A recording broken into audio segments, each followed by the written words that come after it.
Hello dear learners, welcome once again on Biology One Shot. In today's class, we will be starting with nutrition in human beings for the class 10's life processes chapter. तो आज हम लोग पढ़ने वाले हैं nutrition in human being completely, पूरा जितना भी हो सकता है हमारी क्लास 10th के लेवल पे हम पूरा कवर अप करेंगे. I will be taking the help of so many images and we will be trying to note down the short notes of everything so that हमारे लिए इसका अंडरस्टैंडिंग बहुत simple, बहुत इजी, क्रिस्टल क्लियर हो जाए और एक ही बार में ये टॉपिक पूरा समझ में आ जाए. तो चलो शुरुआत करते हैं. न्यूट्रिशन इन ह्यूमन बीइंग को शुरू करने के लिए सबसे पहले, क्योंकि मैं एनसीईआरटी के अकॉर्डेंस में ही मूव करती हूँ, there is given one activity, but हम ये एक्टिविटी को पहले नहीं करेंगे क्योंकि ये एक्टिविटी सलाइवा के रिस्पेक्ट में दी हुई है. आपको सलाइवा क्या होता है, सलाइवरी ग्लैंड्स क्या होते हैं, ये जानना पहले जरूरी होगा.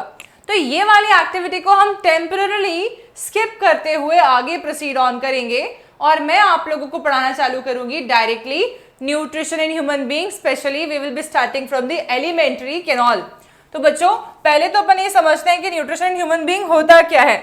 देखो, अगर मैं आपसे ये पूछती हूँ कि आप लोग अपने खाने में क्या क्या खाते हो, तो आप लोग मुझे बहुत सारे सजेशंस बता सकते हो, like chapati, it could be सब्जी, इट कुड बी दाल, चावल, रायता, दही and so many other stuff. बच्चे बोलेंगे पिज्जा, चाउमीन, मंचूरियन, आप ये सब भी बोल सकते हैं. It will also be counted as nutrition. Definitely nutrition in human being, हम लोग जब बात कर रहे हैं, whatever I am taking, whether it is supposed to be very delicious or not, it does not matter. It should consist of protein, carbohydrate, fat, right? And it should also contain some of the things which are required for my body.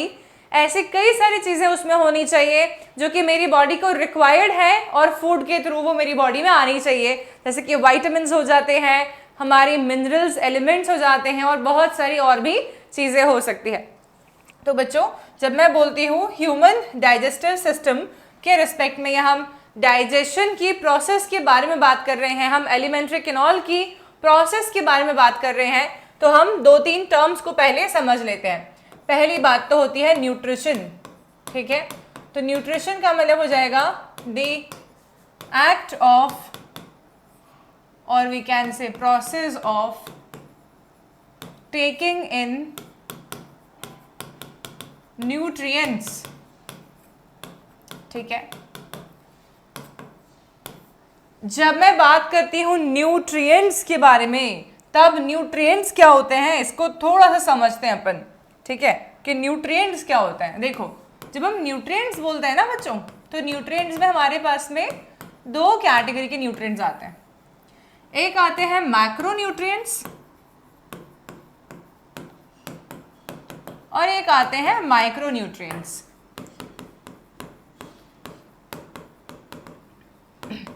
Macro word का मतलब होता है ज्यादा, micro word का मतलब होता है कम, like more and less we can say, right. Nutrient meaning nutrients, we know that. Macro nutrients में what all the compounds will be coming under macro nutrients is those compounds which yield energy. Food के वो सब सामान जो कि energy देंगे हमें, those compounds which yield energy and hence are to be taken in large quantity. हमें थोड़ा ज्यादा लेना पड़ेगा इसे. ज्यादा मतलब मैं बोलूंगी कि मुझे कार्बोहाइड्रेट खाना है, इतू से दे दो, ऐसा नहीं होगा. हम कार्बोहाइड्रेट में बनाना खा सकते हैं, राइस खा, चपाती खा सकते हैं, हम बहुत सारे खाते हैं, तब जाके हमारी एनर्जी रिक्वायरमेंट फुलफिल होती है. दिन भर की पर्याप्त मात्रा में कैलोरीज रिक्वायर्ड रहती हैं आपकी बॉडी को फंक्शन करने के लिए, उतना तो खाना ही पड़ेगा. इसका ये मतलब नहीं है कि लार्ज का समझ के आप लोग बिल्कुल महाराजा थाली ले आए हैं सामने और बोल रहे हैं कि आज से ये खाएंगे हम बिकॉज हमें लार्ज क्वांटिटी में खाना है. So it should not be like that. देखो, अब क्या है कि ये मैक्रो न्यूट्रिएंट्स हो गए. मैक्रो न्यूट्रिएंट्स में कौन कौन से शामिल होते हैं, तो अपन यहां पर लिखते हैं, it will B consisting of carbohydrates, it will be consisting of proteins, It will be consisting of fats और lipids. ये सभी चीजें हमें एनर्जी प्रोवाइड करती है. बच्चों, कार्बोहाइड्रेट और प्रोटीन हमारी बॉडी में जाने के बाद में अप्रोक्सीमेटली 4 किलो कैलोरी पर ग्राम ऑफ कार्बोहाइड्रेट इतनी एनर्जी यील्ड करते हैं. प्रोटीन भी कुछ 4 किलो कैलोरी पर ग्राम ऑफ कार्बोहाइड्रेट इतनी एनर्जी यील्ड करते हैं. ठीक है. और फैट जो है बच्चों, ये अप्रोक्सीमेटली 9 किलो कैलोरी पर ग्राम ऑफ फैट इतनी एनर्जी लिबरेट करते हैं. इसका मतलब ये हो गया, ये अप्रोक्सीमेटली इसलिए बना रही हूँ मैं क्योंकि अभी जिस वैल्यू की हम बात कर रहे हैं ना, ये वैल्यू एक्चुअली में हमारी बॉडी में जाने के बाद ऑब्टेन हो रही है. इसको बोलते हैं फिजियोलॉजिकल कैलोरीफिक वैल्यू. हमने जो भी खाना खाया उसमें से फाइनली हमारी बॉडी को कितना एनर्जी लगा. कई सारा एनर्जी ऐसा होगा जो कि वेस्ट हो जाए और जो बॉडी को एक्चुअली में लग जाता है वो है इतना. तो मतलब 1 ग्राम फैट कुछ 9 किलो कैलोरी एनर्जी यील्ड करेगा आपकी बॉडी में जाके. 1 ग्राम प्रोटीन 4 किलो कैलोरी, 1 ग्राम कार्बोहाइड्रेट भी 4 किलो कैलोरी के आसपास में एनर्जी यील्ड करने वाला है. और माइक्रोन्यूट्रिएंट्स क्या होते हैं? ये वो कंपाउंड्स होते हैं जो कि हमारी बॉडी में जाते हैं, हम इसे खाते हैं या पीते हैं, पर ये हमें कोई एनर्जी प्रोवाइड नहीं करते हैं. तो फिर हम इसे क्यों खा रहे हैं? क्योंकि there are so many other functions, so many biomolecular reactions taking place inside the body, जिसके कारण से हमें कुछ ऐसे एलिमेंट्स भी लेने पड़ते हैं जो कि उन रिएक्शंस में हेल्पफुल हो. ठीक है. तो ये टेक्स्ट नजर आ रहा है ठीक से ना? ओके. तो माइक्रोन्यूट्रिएंट्स के बारे में बात करते हैं. तो माइक्रोन्यूट्रिएंट्स क्या हो जाएंगे? They will be specially counting 3 different things. One will be water, one will be vitamins and one will be elements. बच्चों, ये एनसीईआरटी से ऑफ टॉपिक है, क्लास 11th के लेवल पे पढ़ा जाता है, लेकिन हम इसलिए पढ़ रहे हैं क्योंकि ये एनटीएसी या एनएससी जेएस जैसी एग्जामिनेशंस में आपको हेल्प कर सकता है. साथ ही साथ में आपके नोट्स को थोड़ा और बेहतर बना सकते हैं अपन, और आपके एनसीईआरटी के टेक्स्ट बुक से थोड़ा सा एक्स्ट्रा इसलिए पढ़ रहे हैं क्योंकि ये बहुत काम की चीज़ है. मैं बहुत डिटेलिंग आपको हर चीज़ में नहीं करवाऊंगी क्योंकि हम क्लास 10th के लेवल पर ही पढ़ने वाले हैं मेजरली. पर फिर भी विटामिन्स देखते हैं. विटामिन्स में आपके पास में कुछ फैट सोल्यूबल विटामिन्स आते हैं जो कि आपको लेने होते हैं डेली बेसिस पे, जैसे कि vitamin A, vitamin D, vitamin E और विटामिन के. और वाटर सोल्यूबल विटामिन्स भी हमें लेने होते हैं फूड में, न्यूट्रिशन में. और ये आ जाते हैं आपके विटामिन बी कॉम्प्लेक्स. कॉम्प्लेक्स मतलब कि उसमें बहुत सारे विटामिन होते हैं, B1, B2, B12, B6, B9, B7, B3. ठीक है. तो B5, तो ये सारे हमारे विटामिन हो सकते हैं, इसलिए बी कॉम्प्लेक्स बोल देंगे. और विटामिन सी या विटामिन सी. एलिमेंट्स में आते हैं 2 टाइप के एलिमेंट्स. एक होते हैं मैक्रो एलिमेंट्स. मैक्रो एलिमेंट वो एलिमेंट्स है जो कि ज़्यादा मात्रा में चाहिए हमें, और माइक्रो एलिमेंट्स वो एलिमेंट्स जो कि कम मात्रा में भी हमारा काम चलवा देंगे. इसमें आते हैं मैक्रो एलिमेंट्स में. ज़्यादा कौन सा एलिमेंट चाहिए आपको? कैल्शियम ज़्यादा चाहिए, पोटेशियम चाहिए, सोडियम चाहिए, मैग्नीशियम चाहिए, फॉस्फोरस चाहिए. ये सब थोड़ा ज़्यादा मात्रा में चाहिए. और माइक्रो एलिमेंट्स में आपको आयरन थोड़ा सा कम होगा तो भी चल जाएगा, कॉपर हो गया, जिंक हो गया. ठीक है. और एटसेट्रा लिख दे रही हूँ मैं. सो these are the elements which are required. All these things together will be counting as nutrition. बच्चों, आप ऐसा मत सोचना कि न्यूट्रिशन का मतलब सिर्फ खाना होता है. It's not like that. Nutrition का मतलब होता है एनर्जी यील्डिंग कंपाउंड्स भी और एनर्जी नहीं यील्ड करने वाले कंपाउंड्स भी, जो कि हमें हमारे डाइट का पार्ट बनाने ही पड़ते हैं. ये कहीं ना कहीं हमारी बॉडी में कोई ना कोई रोल प्ले करते हैं. इसको कलेक्टिवली मिला के हम लोग न्यूट्रिएंट्स बोलने वाले हैं. ठीक है. तो the act of or the art of or the process of taking in the nutrition is called nutrients is called as nutrition. This is hopefully very clear to all of you. Now nutrients हमने पढ़े. अब हम आ जाते हैं कि हमारी elementary canal में क्या क्या होता है. देखो, तो ह्यूमन डाइजेस्टिव सिस्टम जब हम पढ़ रहे हैं So it will be consisting of two major things.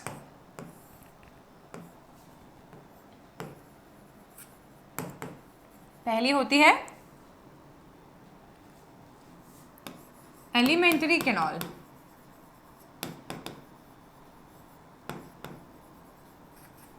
और दूसरे होते हैं associated digestive glands.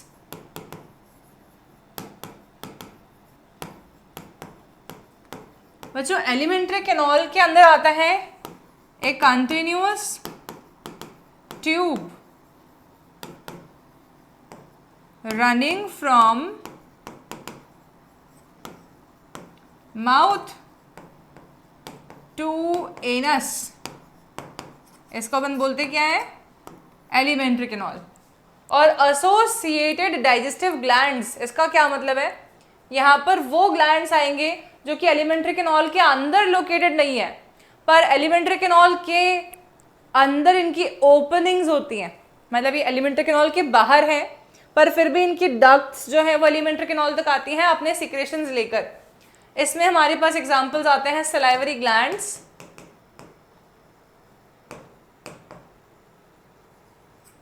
Pancreas and liver. ये तीन आते हैं एसोसिएटेड डाइजेस्टिव ग्लैंड्स। ठीक है, तो ये ह्यूमन डाइजेस्टिव सिस्टम हुआ। अब हम डायग्राम देखेंगे तो हमें बहुत क्लैरिटी आएगी। देखिए ह्यूमन डाइजेस्टिव सिस्टम में हम समझ रहे हैं, so let's start from mouth. तो ये बक्कल कैविटी है हमारी। तो हमने खाना लिया, लिप्स को ओपन करेंगे तो माउथ है हमारा। मतलब कि माउथ जो है it is just an opening which is bounded by lips. whenever we'll be moving our lips, the mouth will be opening or closing, right? So mouth की मदद से खाना लिया, बक्कल कैविटी में जाएगा। बक्कल कैविटी में क्या क्या चीजें हो सकती हैं? तो हम बोलेंगे बक्कल कैविटी में हमें मालूम पड़ेगा कि हमारे टीथ है, हमारी टंग है और हमारे पैलेट है। इसके अलावा ओपनिंग्स ऑफ सलाइवरी ग्लैंड भी यहीं पर होता है। मतलब कि सलाइवा भी हमें बक्कल कैविटी में ही देखना है, तो ओपनिंग्स ऑफ सलाइवरी ग्लैंड्स भी यहीं पर होनी चाहिए। ये सब बक्कल कैविटी में पढ़ते हैं अपन। खाना यहाँ पर चबा लेंगे अपन आगे, फिर उसको बोलस बना देंगे। एक खाना खाया, चबाया, सलाइवा के साथ मिक्स किया, टंग ने धक्का मारा, पीछे की तरफ गया, यहाँ पर फैरिंग्स में आता है। फैरिंग्स से और आगे बढ़ता है तो ईसोफेगस नाम की ट्यूब में आता है। ये हमारा फूड यहाँ पर आ गया। ईसोफेगस के बाद में अब ये हमारा फूड जाता है स्टमक में। स्टमक में डाइजेस्टिव एक्टिविटीज होने के बाद में ये फूड जो है आगे जाता है ड्यूडेनम में। ड्यूडेनम से आगे जाता है जेजुनम में, जेजुनम से आगे जाता है इलियम में। ये सब मैं एलिमेंट्री केनॉल के पार्ट्स के नाम बता रही हूँ। इलियम के बाद में वो फूड जाता है आपके लार्ज इंटेस्टाइन में, जहाँ पर आता है caecum, colon, ascending, transverse, descending, sigmoid और फिर जाता है रेक्टम में, फिर एनस में। कंफ्यूजिंग लगा? एकदम से समझ नहीं आया, एकदम से याद नहीं हुआ? ये कभी भी ढंग से समझ में नहीं आ सकता है जब तक आप इसकी डायग्राम को खुद बना के नहीं देखते हो। ठीक है, सो इसीलिए हम लोग अब क्या करने वाले हैं, we will be drawing the diagram, trying to draw the diagram of elementary canal. ठीक है, एक बार इसको बना के इसलिए देख लेते हैं ताकि हमें इसका सीक्वेंस, इसका पाथवे थोड़ा बेहतर तरीके से समझ में आ जाए। So let's start. ये हमारी बक्कल कैविटी है, माउथ। ठीक है, हम इसको डिटेल में नहीं बना रहे, हम डायरेक्टली ईसोफेगस से बनाएंगे। ये ईसोफेगस हो गया। Okay, let me take white colour itself, it will be more visible now.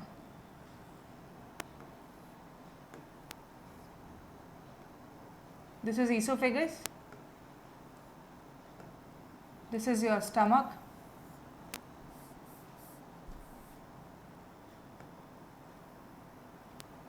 This is your duodenum.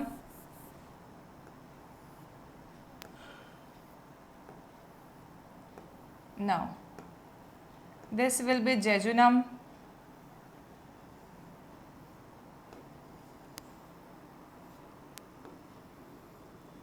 And this will be ileum.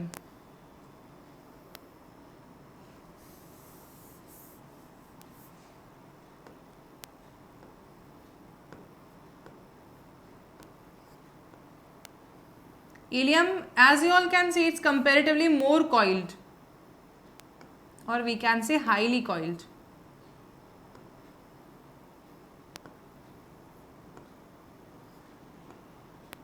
And then its ileum is going to open into your cecum,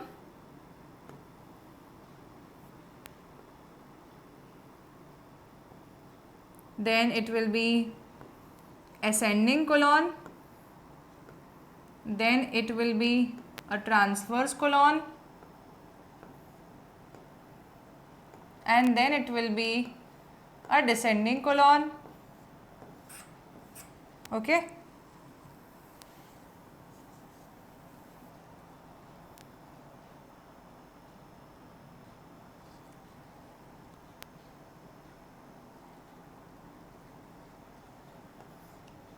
And then it will be a sigmoid colon, then it will be a rectum, and then it will be an anus. This is how the alimentary canal will be looking like. ठीक है, ऐसा कुछ हमारा elementary canal दिखना चाहिए है. I hope this diagram is very clear to everyone. Now अभी भी यहाँ पर हमारे कुछ चीज़ें नहीं आई हैं, जैसे कि सलाइवरी ग्लैंड्स या बक्कल कैविटी में ओपन होने वाले कई सारे ग्लैंड्स होंगे, तो हम बोलेंगे सलाइवरी ग्लैंड्स. कई सारे मतलब कि यहाँ पर 3 पेयर सलाइवरी ग्लैंड्स होते हैं हमारे पास, इसलिए कई सारे बोला मैंने. तो 6 सलाइवरी ग्लैंड्स ओपन होते हैं बक्कल कैविटी में. फिर आता है ईसोफेगस, फिर आता है हमारा स्टमक, फिर ड्यूडेनम की बात आती है बच्चों. तो ये ड्यूडेनम जो है इसमें आकर ओपन होता है आपका 2 डक्ट्स कंबाइन होके ओपन होती हैं. एक तो लिवर, यहाँ पर लिवर बना दे रही हूँ मैं, ये हो गया आपका लिवर. इसके 2 लोब्स होते हैं, यहाँ से और यहाँ से डक्ट्स आ रही हैं इस तरीके से. यहाँ पर भी हमें बनाना है कुछ, वो है आपका बाइल को स्टोर करने के लिए एक हमारे पास में स्ट्रक्चर होता है गॉल ब्लैडर नाम का, वो यहाँ पर है. ये डक्ट हमारी आ रही है इधर और ये आकर जॉइन हो रही है एक और ग्लैंड की डक्ट के साथ में, और वो ग्लैंड है आपका पैनक्रियास.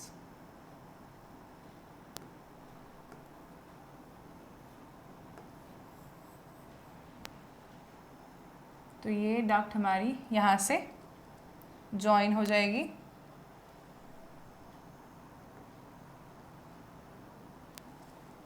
एंड यहाँ से लेके यहाँ तक की जो डक्ट है ये अब कहलाती है कॉमन हेपाटो पैनक्रेटिक डक्ट, जो कि थोड़ी स्वॉलन हो जाती है और स्वॉलन होके ओपन हो रही होती है फाइनली यहाँ पे. ठीक है, तो इस तरीके से ये डायग्राम है हमारे डाइजेस्टिव सिस्टम का. अब आपको थोड़ा सा बेहतर तरीके से समझ में आ पाया होगा फूड का पाथवे. थोड़ा सा एसोफेगस को अपने को और इलोंगेट करना पड़ेगा क्योंकि अपन ने इसका साइज चेंज कर दिया है बीच में डायग्राम बनाते समय. तो we need to look after this. Esophagus length is getting decreased so much. Okay, ये देखिए,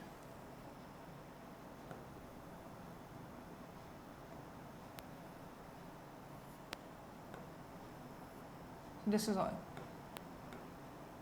ठीक है, तो ये हमारा हुआ एलिमेंट्री कैनाल का डायग्राम कंप्लीट. इसको अब आपको समझा रही हूँ मैं एक बार वापस से, हम इसकी लेबलिंग कर लेते हैं, सबसे बढ़िया रहेगा. देखो, ये हो जाएगा हमारा ईसोफेगस. ठीक है, ये है हमारा स्टमक, ये है हमारा ड्यूडेनम,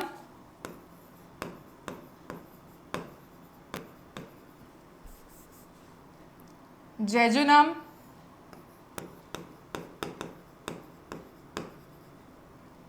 एंड इलियम. तीनों मिलाकर कहलाते हैं small intestine.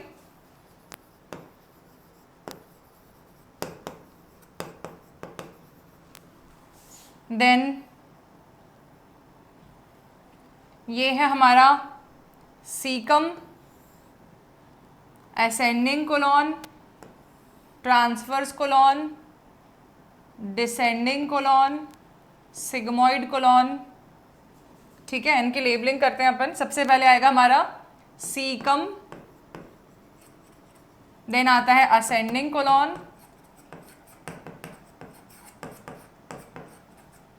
Transverse colon,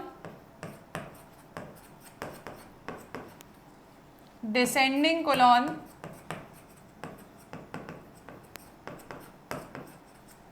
sigmoid colon, rectum and anus. And one more thing is there which is a vestigial organ, but still we will be labeling it, however I will be labeling it with another color. This is our vermiform appendix. This diagram, it is vermiform appendix. Worm के जैसे दिखने वाला, जैसे कि earthworm हो ऐसे दिखता है अपने को, ये अर्थवर्म हो गया, कोई भी वर्म हो गया, कीड़े की तरह, वर्मीफॉर्म अपेंडिक्स। बच्चों इन सब चीजों को मिलाकर अपन बोलेंगे लार्ज इंटेस्टाइन।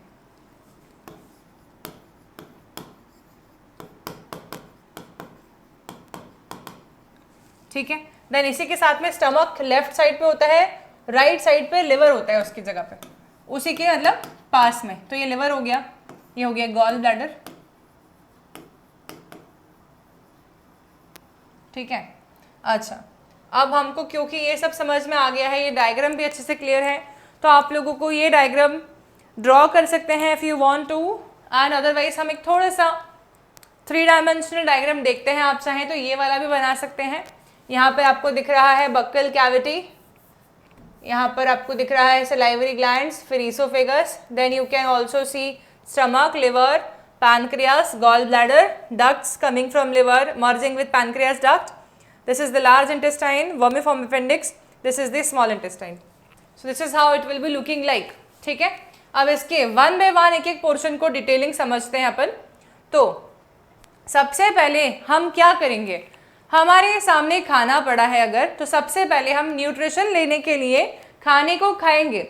और क्योंकि हम लोग होलोजोइक मोड ऑफ न्यूट्रिशन वाले ऑर्गेनिजम्स हैं, human being holozoic mode of nutrition को फॉलो करता है, तो इसीलिए उसका फूड कुक्ड भी हो सकता है, अनकुक्ड भी हो सकता है, प्लांट भी हो सकता है, एनिमल भी हो सकता है, होल भी हो सकता है, पार्ट भी हो सकता है। लेकिन हमने खाना खाया, हमने जो भी खाना खाया वो हमने हमारे माउथ के ओपन करके बक्कल कैविटी में रखा।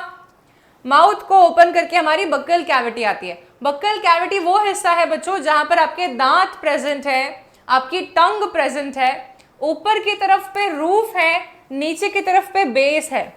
आप चाहें तो टंग से दोनों को टच करके देख सकते हैं, ऊपर दीवार टकराएगी, नीचे भी वॉल टकराएगी। ये स्पेस जो है हमारी, ये बक्कल कैविटी है। हमारे फूड को जैसे हमने लिया तो what we will be doing with that food now is, मैं मेरे खाने को चबाने वाली हूँ सबसे पहले तो। ठीक है, तो हम यहाँ पे बक्कल कैविटी को देख पा रहे हैं, ये हमारा माउथ है। लिप्स को बाउंड करता हुआ जो अपर्चर होता है, इस अपर्चर को हम माउथ बोलते हैं। ये हमारी टंग है, ये हमारे टीथ है, एंड ये है आपका पैलेट, रूफ बोल रहे हैं इसको, और बेस भी है नीचे, टंग के नीचे की साइड पे, वो दिख नहीं रहा है इसमें। पीछे की तरफ खाना धकेला जहां जाएगा, ये जो हिस्सा दिख रहा है बच्चों जहां पे खाना जाने वाला है, इसको हम लोग बोलते हैं फैरिंग्स। तो ये पीछे का जो जगह दिख रहा है आपको पूरा, ये फैरिंग्स है जहां पर हमारा खाना बक्कल कैविटी से जाएगा। ओके, अच्छा अब इसकी डिटेलिंग समझते हैं। सो सबसे पहले तो in buccal cavity what will be happening, या हम हेडिंग लिखते हैं बक्कल कैविटी केवल।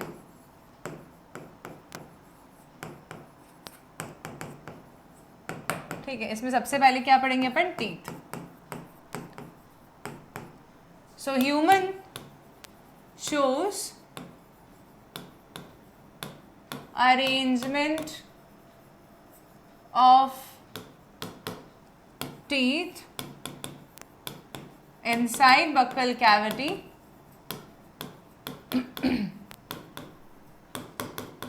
Called as dentition. इसको हम बोलते हैं डेंटिशन। डेंटिशन का मतलब होता है दांतों का अरेंजमेंट। हमारे दांतों का अरेंजमेंट डेंटिशन कहलाता है। So human shows arrangement of teeth inside the buccal cavity which is called as dentition. Dentition मतलब कि दांतों का अरेंजमेंट। छोटे बच्चों में दांत का नंबर अलग होता है, बड़े लोगों में दांतों का नंबर अलग होता है। सो इन चाइल्डहुड हमारे पास में होते हैं 20 दांत, 20 टीथ। ठीक है, और इन अडल्टहुड हमारे पास में होते हैं 32 टीथ, 32 दांत। ठीक है, तो ये हुआ डेंटिस्ट, ये हुआ टीथ के बारे में। टीथ का मेन फंक्शन क्या है? टीथ में 4 टाइप के होते हैं, incisors, canine, premolar and molar teeth are present. हमारी बक्कल कैविटी में ये 4 टाइप के दांत प्रेजेंट होते हैं बच्चों, इंसिसर्स, कैनाइन्स, प्रीमोलार एंड मोलार। ये 4 टाइप के दांत हमारी बक्कल कैविटी में प्रेजेंट होते हैं। इसमें इंसिसर टीथ का फंक्शन क्या होता है? Incisor teeth are helping in cutting the food, और we can say taking a bite.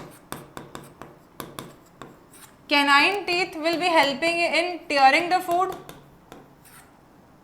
which will be mostly utilized by the flesh-eating organisms. However, human nowadays does not eat raw flesh. ठीक है, so therefore the canines are not that much pointed. Otherwise ये बहुत pointed हुआ करते थे अगर कोई organisms कच्चे flesh खाते थे तो। ठीक है, फिर आते हैं premolar, grinding and crushing the food, and molar also plays the same function, grinding and crushing the food.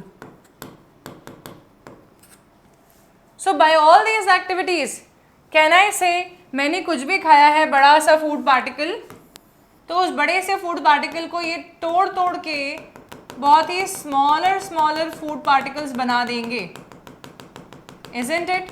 ये स्मॉलर फूड पार्टिकल्स बनाने से क्या हुआ? लार्ज फूड पार्टिकल का सरफेस एरिया कम होता है और स्मॉलर फूड पार्टिकल्स का सरफेस एरिया ज़्यादा होता है। तो हमें अगर एंजाइम्स को एक्ट करवाना है फूड के ऊपर तो हम करवाएंगे स्मॉलर फूड पार्टिकल्स के ऊपर। सो इसीलिए हमारे फूड को ब्रेक डाउन करने में हेल्प कर रहे हैं, इसका मैकेनिकली ब्रेक डाउन कर रहे हैं। ठीक है, टीथ के बाद में नेक्स्ट आता है टंग। ह्यूमन की जो टंग है उसका मेन फंक्शन, बहुत सारे फंक्शंस हैं, लेकिन वो होती कैसी है? It is a muscular organ,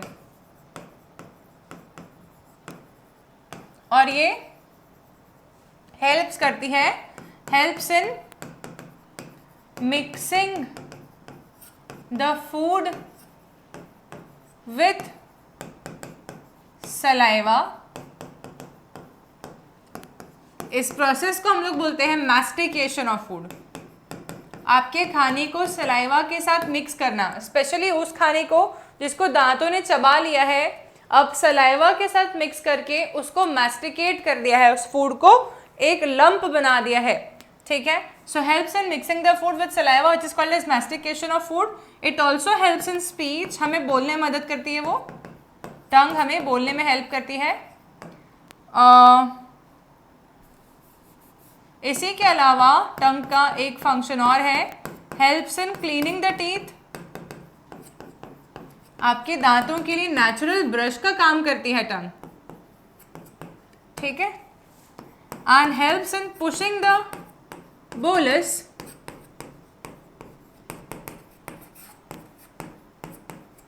to pharynx. ये हमारी बोलस को फैरिंग्स की तरफ धक्का मार देती है ताकि वो बोलस जो है वो अब फैरिंग्स से होते हुए ईसोफेगस के पास में चला जाए।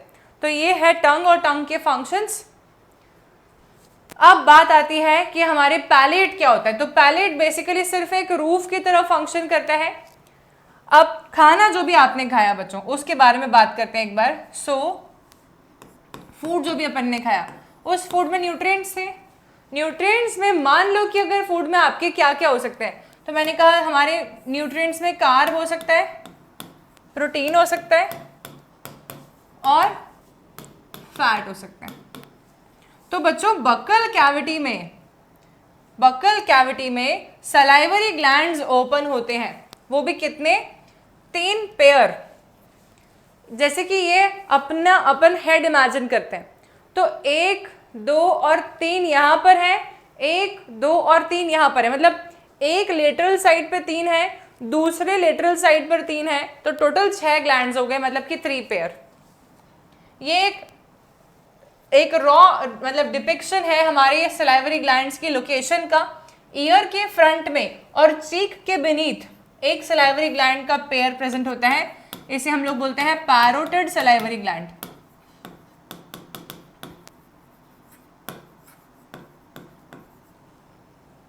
एक पेयर हमारे पास में होता है सब मैंडिबुलर सलाइवरी ग्लैंड का। ये मैंडिबल बोन के अंदर लोकेटेड है, ये मैंडिबल है, इसके अंदर लोकेटेड है, इसलिए हम बोलते हैं सब मैंडिबुलर सलाइवरी ग्लैंड। और तीसरा हमारे पास में टंग के नीचे होता है, तो हम बोलते हैं sublingual salivary gland.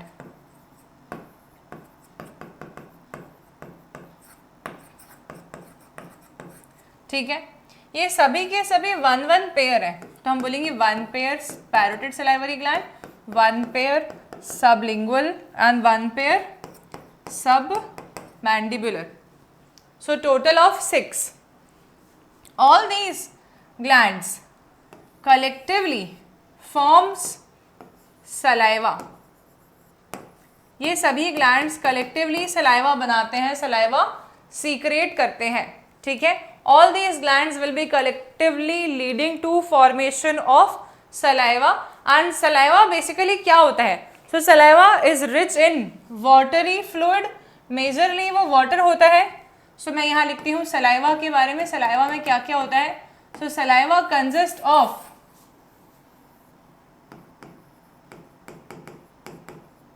water mainly,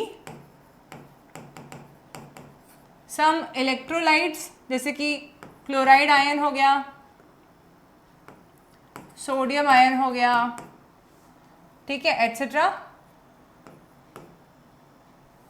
okay, हम ऐसे लिखते नहीं है, हम ऐसे लिखते हैं वाटर मेनली, देन आयन्स लिखती हूँ मैं कॉमा लगा के, ions like sodium chloride, bicarbonate sometimes etcetera. इसके अलावा सलाइवा में प्रेजेंट होता है एक मेजर एंजाइम, और उस एंजाइम का नाम है, उस एंजाइम का नाम है सलाइवरी अमाइलेज। और सलाइवरी अमाइलेज एंजाइम ही रिस्पॉन्सिबल होता है बक्कल कैविटी में डाइजेशन के लिए। सलाइवरी अमाइलेज एंजाइम pH 6.8 पे फंक्शन कर सकता है, इसीलिए सलाइवा जो होता है बच्चों, इसका pH होता है 6.8।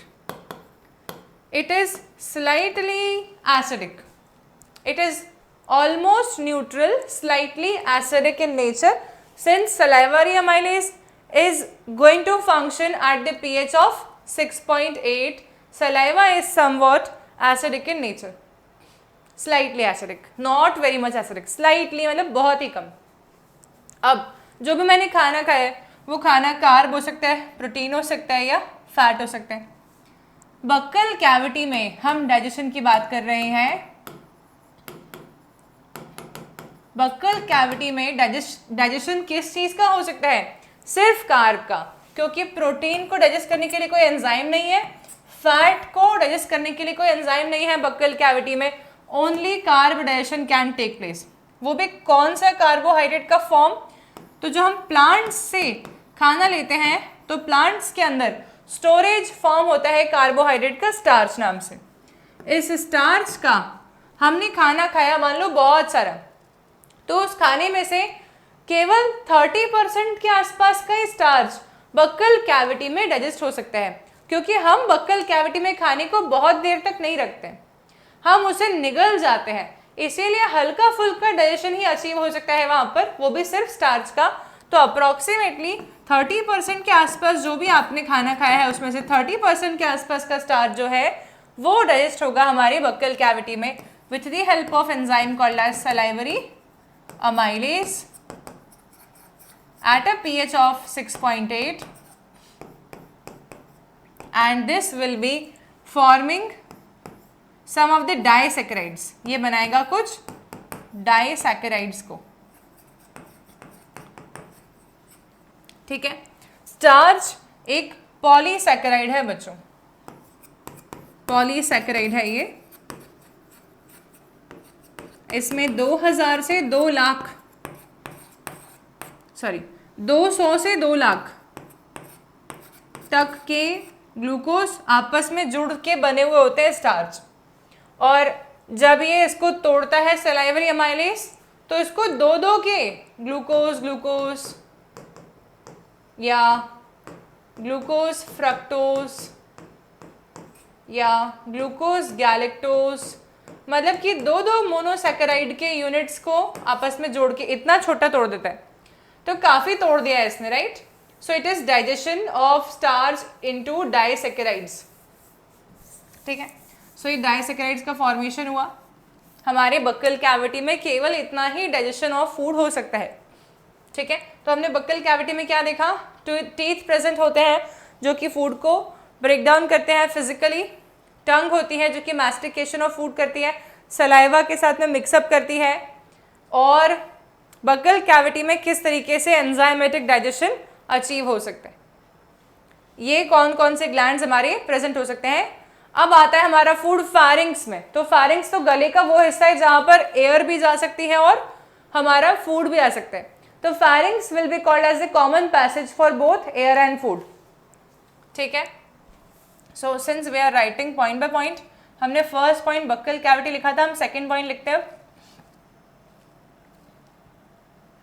यहां पर। So second point will be pharynx. Pharynx में it is a common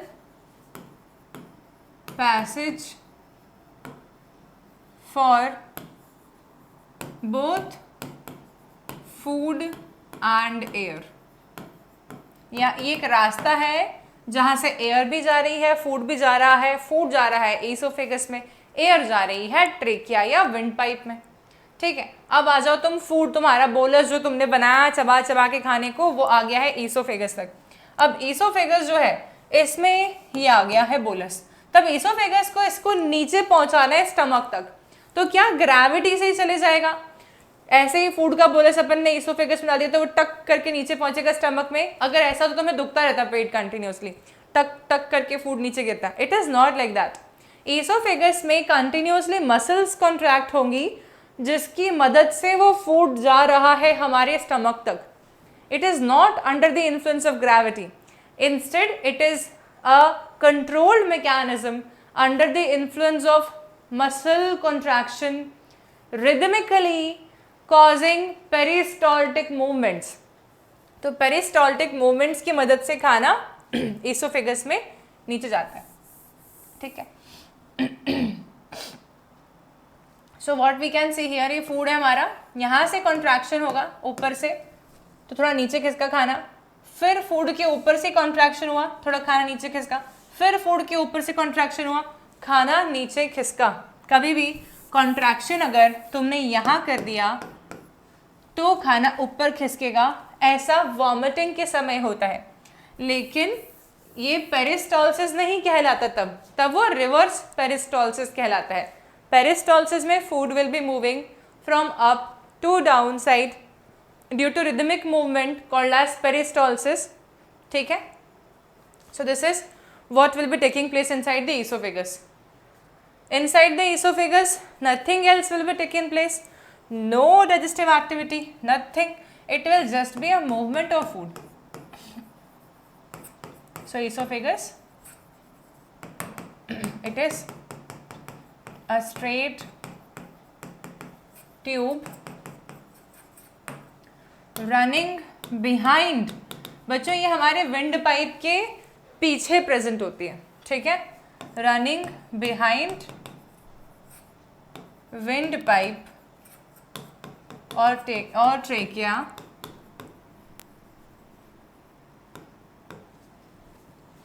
esophagus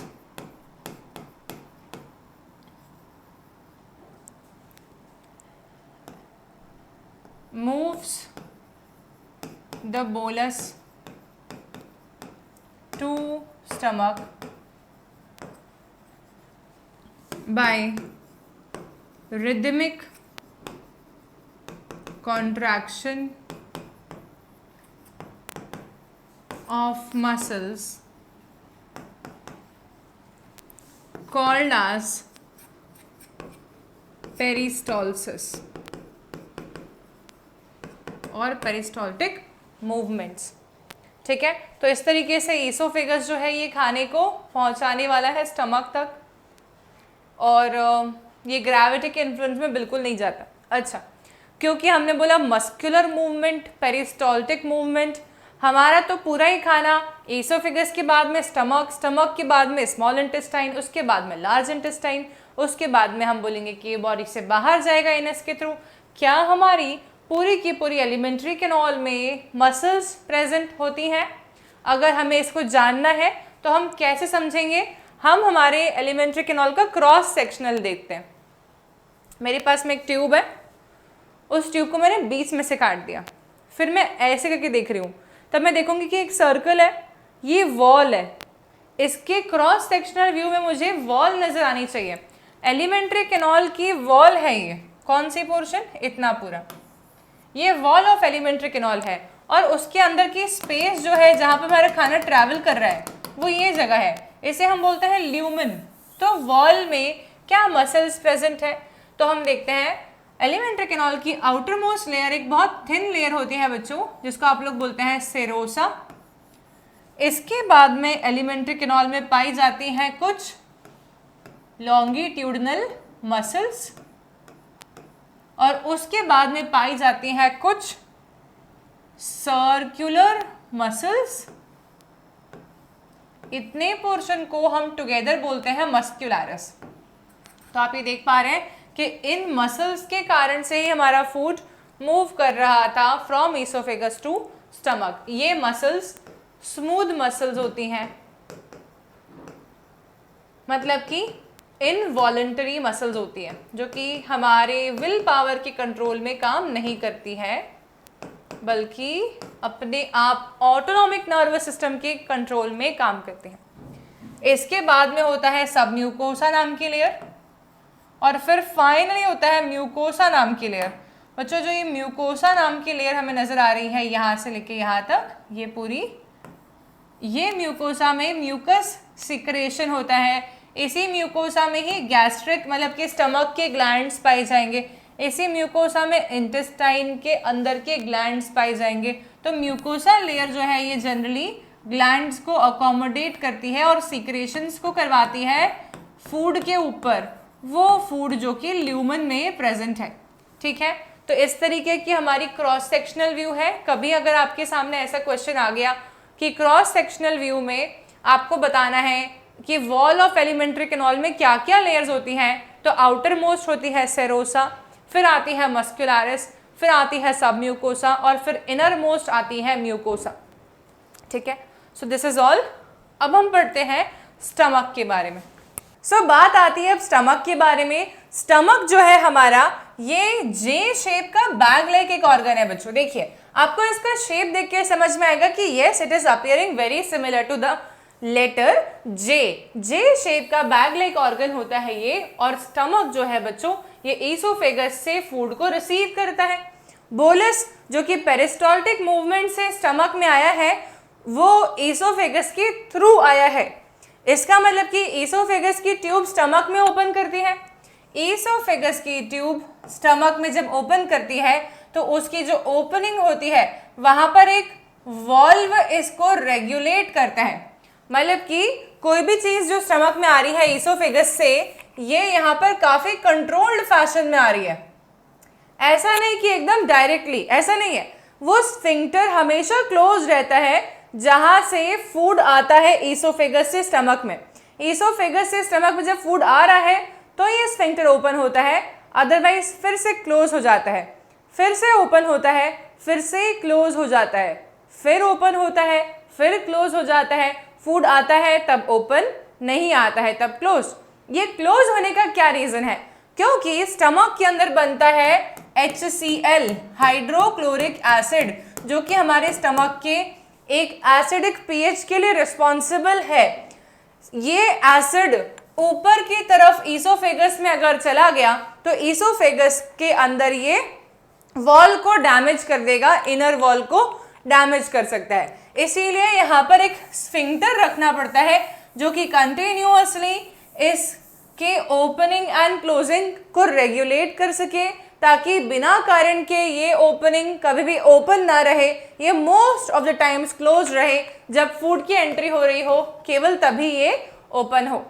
ठीक है। अच्छा, अगर आपने बहुत ही ज़्यादा मिर्च वाला खाना खा लिया किसी दिन तो आपके स्टमक में एसिडिटी बढ़ जाती है, मीनिंग एसिड का सिक्रेशन बढ़ जाता है। तो कई बार आप लोग फील करते होंगे कि कुछ हार्ट बर्न, जलन सी हो रही है चेस्ट वाले एरिया में। उसका रीज़न भी यही है कि स्टमक जो है हमारा, इसका जो ये ईसोफेगस के साथ में स्टमक का जो लिंक है, ये रीजन बहुत नज़दीक है हमारे हार्ट के, हमारे दिल के बहुत नज़दीक है। और इसीलिए वो जो पेन है, जलन जो है, वो आपको हार्ट के नज़दीक होती है। तो कई बार लोग कंफ्यूज हो जाते हैं कि क्या उन्हें हार्ट में दर्द हो रहा है या उन्हें एसिडिटी के कारण से जलन हो रही है। ओके, अब स्टमक के स्ट्रक्चर को ध्यान से देखो। ये जे शेप बैग लाइक स्ट्रक्चर में 4 पार्ट्स प्रेजेंट है बच्चों। यहाँ पर मैं बोल रही हूँ पार्ट्स, मैं चेम्बर वर्ड का इस्तेमाल नहीं कर रही हूँ, मैं बोल रही हूँ स्टमक के अंदर 4 पार्ट्स हैं। पार्ट्स का मतलब कोई पार्टीशन, पार्ट का मतलब यहाँ पर चेम्बराइजेशन हो ऐसा नहीं कि सेपरेट हो तो पार्ट बोलेंगे, ऐसा नहीं। स्टमक एक इंडिविजुअल यूनिट है जिसके अंदर 4 पार्ट्स हैं। ठीक है। अच्छा, इसमें पहले पार्ट का नाम होता है फंडस एरिया। फंडस एरिया सबसे ऊपर का हिस्सा है स्टमक में, जिस हिस्से में हमेशा ही एयर फिल्ड होती है।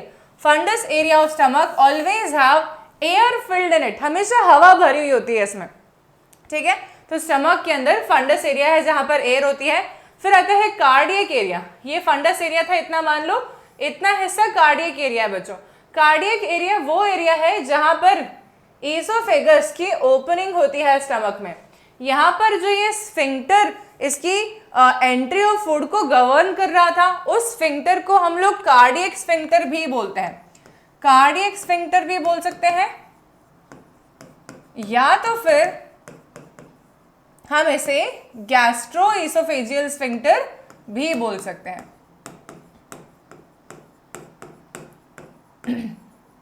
गैस्ट्रो ईसोफेजियल स्फिंक्टर या कार्डियक स्फिंक्टर, क्योंकि ये कार्डियक पार्ट ऑफ स्टमक में लोकेटेड है इसलिए। फिर नीचे के हिस्से में जो ये एरिया है पूरा इतना सारा, इसको हम बोलते हैं बॉडी एरिया। और उसके बाद लास्ट एरिया होता है pyloric area of stomach. Pyloric part of stomach. तो 4 पार्ट्स हो गए स्टमक के। ठीक है। क्या क्या? Fundus, cardiac, body and pylorus. और हम और क्या देख सकते हैं कि पूरे के पूरे स्टमक में बहुत सारे ऐसे fold fold fold fold present है अंदर। इन सभी फोल्ड्स का नाम होता है रुगे। रुगे का मतलब होता है फोल्ड्स। ये फोल्ड्स स्टमक के सरफेस एरिया को अंदर से बढ़ा रहे हैं। ठीक है। इसके कारण से ये फोल्ड्स यहाँ पर प्रेजेंट है और ये म्यूकोसा में प्रेजेंट है। हमने अभी जस्ट जो सेक्शनल व्यू पढ़ा था तो हमने देखा था कि म्यूकोसा नाम की लेयर प्रेजेंट होती है इनर मोस्ट। इस म्यूकोसा में ये फोल्ड्स प्रेजेंट हैं स्टमक की लाइनिंग में। तो ये हुआ बात स्टमक के बारे में। अच्छा, फिर स्टमक फाइनली किस में ओपन करता है? तो आप लोगों को जो मैंने डायग्राम बनवाया है उस डायग्राम को एक बार देखते हैं। इस डायग्राम से हमें ये मालूम पड़ेगा कि स्टमक जो है फाइनली ओपन करता है ड्यूडेनम में। तो ये जो हिस्सा हमें दिख रहा है ये है हमारा ड्यूडेनम। स्टमक की ओपनिंग ड्यूडेनम में भी गार्ड होगी एक स्फिंक्टर के द्वारा। जैसे यहाँ पर एक स्फिंक्टर था वैसे यहाँ पर भी एक स्फिंक्टर प्रेजेंट होगा और उस स्फिंक्टर को हम लोग बोलेंगे पाइलोरिक स्फिंक्टर, क्योंकि वो पाइलोरिक पार्ट ऑफ स्टमक में प्रेजेंट है। So that sphincter will be called as pyloric sphincter. So देखिए यहाँ पर एक पाइलोरिक स्फिंक्टर प्रेजेंट है, यहाँ पर एक कार्डियक स्फिंक्टर प्रेजेंट था।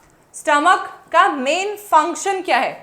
तो अब हम बात करते हैं, जैसे कि हम लोगों ने बक्कल कैविटी में देखा कि केवल और केवल स्टार्च का डाइजेशन हो सकता है, ईसोफेगस में कोई डाइजेशन नहीं हो सकता, वैसे कार्बोहाइड्रेट, प्रोटीन और फैट में से कोई कार्बोहाइड्रेट स्टमक में डाइजेस्ट नहीं हो पाते, फैट भी डाइजेस्ट नहीं हो पाते एनसीईआरटी के अकॉर्डिंग्स में। ठीक है, बहुत ही अच्छी किताब पढ़ोगे तो मालूम पड़ता है थोड़ा सा फैट स्टमक में डाइजेस्ट हो सकता है, पर हम लोग एनसीईआरटी के हिसाब से चलेंगे तो फैट भी नहीं होता।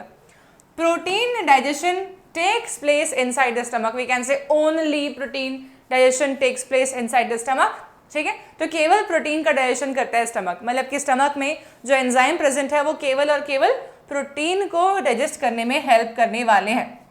ठीक है, तो हमने जो फूड खाया, फिर से वही बात करते हैं अपन, हमने जो फूड खाया हम बात कर रहे हैं स्टमक में डाइजेशन के लिए, वो फूड में अगर प्रोटीन था तो उस प्रोटीन को जो है डाइजेस्ट करने के लिए स्टमक के एंजाइम्स हेल्प करेंगे। स्टमक में जो एंजाइम प्रोटीन को डाइजेस्ट करने में हेल्प करता है उस एंजाइम का नाम होता है पेप्सिन, और ये पेप्सिन प्रोटीन को डाइजेस्ट करके बना देता है उसके स्मॉलर यूनिट्स जिनको हम बोलते हैं peptides.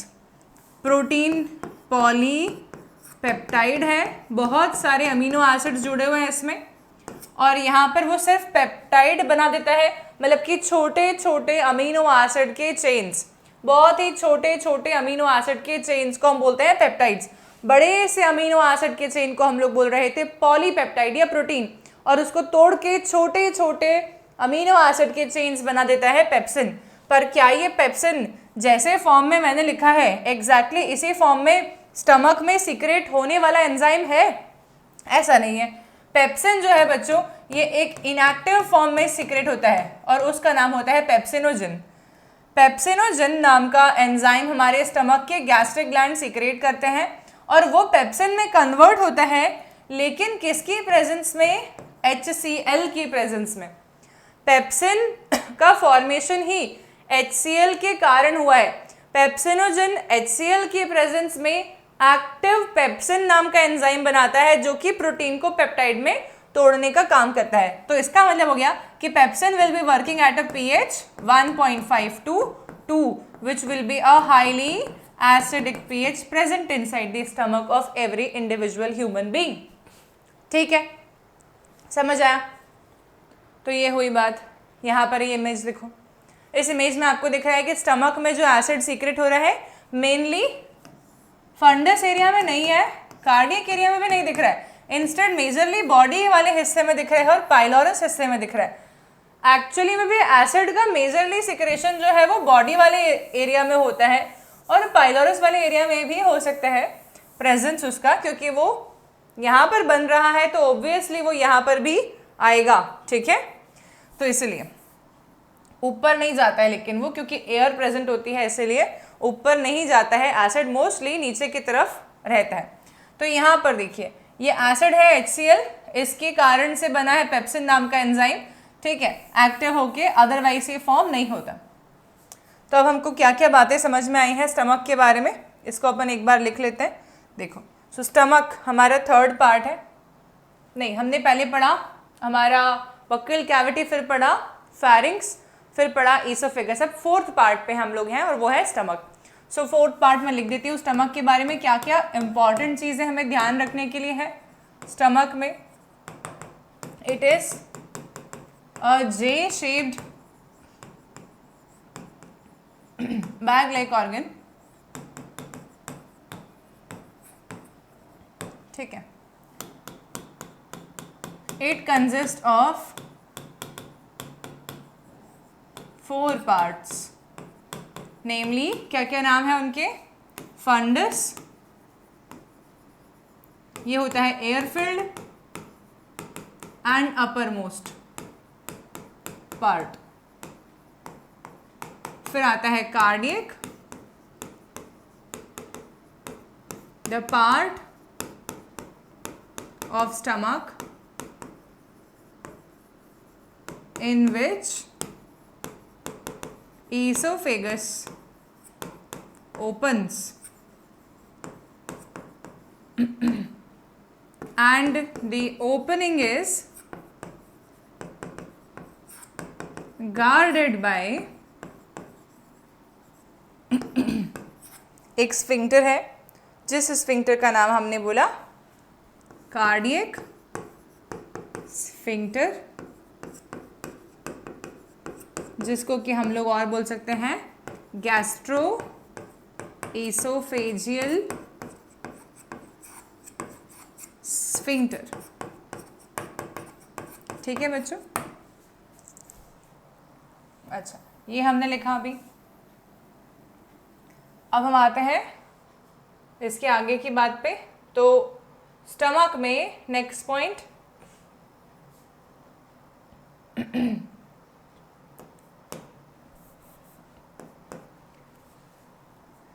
In stomach gastric glands are present. Stomach में जो ग्लैंड्स प्रेजेंट होते हैं जो कि सिक्रेशन दे रहे हैं HCl की या तो फिर एंजाइम्स की, उनको हम बोलते हैं गैस्ट्रिक ग्लैंड्स। गैस्ट्रिक ग्लैंड्स जो होते हैं बच्चों, दो टाइप के सेल्स होते हैं मेजरली इनमें, ग्लैंड्स में। ठीक है, गैस्ट्रिक ग्लैंड्स में 2 टाइप्स ऑफ सेल्स होते हैं। 2 टाइप्स ऑफ सेल्स में हम लिखते हैं इसके बारे में, 2 टाइप्स ऑफ सेल्स। पहले टाइप का सेल का नाम होता है पैराइटल सेल, इसी को आप लोग बोलते हैं ऑक्जेंटिक सेल। और दूसरे टाइप के सेल का नाम होता है पेप्सिन ज़ाइमोजन सेल या पेप्टिक सेल, इसी को बोलते हैं चीफ सेल। ठीक है, ओके मैं इसको एक काम करती हूँ, नेक्स्ट स्लाइड पे लिखती हूँ इसके आगे का। जो हमारे पैराइटल सेल्स होते हैं या ऑक्जेंटिक सेल्स जिसकी हम बात कर रहे हैं, ये सिक्रेट करते हैं HCl को। ठीक है, और इसीलिए हाइड्रोक्लोरिक एसिड के प्रेजेंस के कारण से pH ऑफ स्टमक हो जाता है 1.5 से 2 के बीच में, जो कि हाईली एसिडिक है। दूसरे टाइप के सेल्स का नाम होता है पेप्टिक सेल्स, जिसको हम चीफ सेल भी बोलते हैं, ज़ाइमोजन सेल भी बोलते हैं। ये एंजाइम सिक्रेट करते हैं, सीक्रेट्स इनएक्टिव पेप्सिनोजन। ठीक है, जिसको कि एक्टिव पेप्सिन में कन्वर्ट करने का काम HCl करता है। जब आप लोग छोटे बच्चे होते हो तब आप इन्फेंट कहलाते हो। ठीक है, तो जब हम छोटे बच्चे थे तो इन इन्फेंट ये पेप्टिक सेल्स एक और एंजाइम सिक्रेट करते थे जिसका नाम होता है प्रोरेनिन। और ये प्रोरेनिन नाम का जो एंजाइम होता है बच्चों, ये कर्डलिंग ऑफ मिल्क के लिए रिस्पॉन्सिबल होता है। क्योंकि छोटे बच्चों की डाइट क्या होती है, इनकी डाइट होती है मिल्क। ठीक है, इस मिल्क डाइट में एक प्रोटीन प्रेजेंट होता है, उस प्रोटीन को हम लोग बोलते हैं केसीन। अब आप मुझे बताओ, छोटे बेबी है, बहुत छोटा, और उसने मिल्क ही पिया है सिर्फ, ठीक है, और कुछ खाता नहीं है, वो सिर्फ मिल्क ही पिया है, उसके पास दांत ही नहीं है क्योंकि चबाने के लिए। तब अगर सिर्फ मिल्क पिया है तो क्या ये मिल्क आपको लगता है कि ईसोफेगस से जाने वाले स्टमक में रुक जाएगा? नहीं ना, बह जाना चाहिए, बिकॉज लिक्विड है तो पहले स्मॉल इंटेस्टाइन फिर लार्ज इंटेस्टाइन फिर ऐसे कि बाहर, तो न्यूट्रिशन एक्सट्रैक्ट करने का टाइम ही नहीं मिला एलिमेंट्री केनॉल को। इसका मतलब कि मिल्क को अगर हम सेमी सॉलिड फॉर्म में कन्वर्ट कर दें तो शायद से वो स्टमक में ठहर जाएगा थोड़ा टाइम के लिए, ताकि उसके ऊपर एंजाइम्स एक्ट कर पाएं और उससे न्यूट्रिएंट्स को एक्सट्रैक्ट कर पाए हमारी बॉडी डाइजेशन के थ्रू, राइट। सो इसीलिए प्रोटीन जो कि केसीन नाम का प्रेजेंट होता है छोटे बच्चों की बॉडी में, ठीक है, जो कि मिल्क के थ्रू उनके पास स्टमक में आया है, इनकी डाइट मिल्क थी, इससे उनको केसीन मिला। केसीन को कन्वर्ट करता है प्रोरेनिन नाम का एंजाइम। प्रोरेनिन नाम का एंजाइम केसीन को कन्वर्ट करता है इनटू पैराकैसिनेट, और ये पैराकैसिनेट दूध में प्रेजेंट कैल्शियम आयंस के साथ में कंबाइन कर लेता है ताकि वो बना पाता है कैल्शियम पैराकैसिनेट।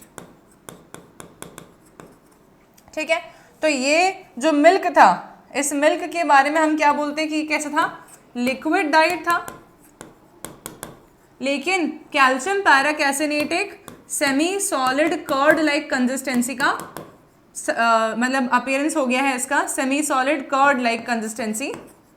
तो आपने देखा होगा छोटे बच्चे जो कि जस्ट जिन्होंने मिल्क अभी पिया है, उनको अगर आपने ऐसे गर्दन पे रखा थोड़ी देर तक, तो आप कई बार ऐसा ऑब्जर्व करेंगे कि उनके मुंह से दही जैसा कुछ बाहर आया, curd like something came out of their mouth, which is nothing but this conversion since has taken place inside the stomach, it might be possible for this thing to regurgitate and come inside the mouth if they are not maintained a proper posture. इसीलिए small babies, infants, they are just after they have taken meal, they will be placed in the upright position somewhat like this on the parents shoulder most of the times. You have seen that, right? You have seen that, everybody. So इसका मतलब ये है कि ये हमारे जब बचपन हमारा था तब हमारी बॉडी में एक एंजाइम और बन रहा था, वो है प्रोरेनिन. इन्फेंट मतलब कि चाइल्डहुड में शुरुआती कुछ महीने, ठीक है, जैसे कि 6 महीने 7 महीने के बेबी को हम इन्फेंट बोल सकते हैं. तो ये हो गया आपका पैराइटल सेल और पेप्टिक सेल और इनके सिक्रेशंस. और स्टमक में डाइजेशन किस चीज़ का हुआ है हमने ऑलरेडी देख लिया है कि हमारे स्टमक में डाइजेशन हुआ है प्रोटीन्स का टू फॉर्म पेप्टाइड्स. ठीक है, so this is already done, isn't it. चलिए, तो ये हमारे को समझ में आ गया अच्छे से. चलो, तो स्टमक के बारे में आपको सारी बातें क्लियर है.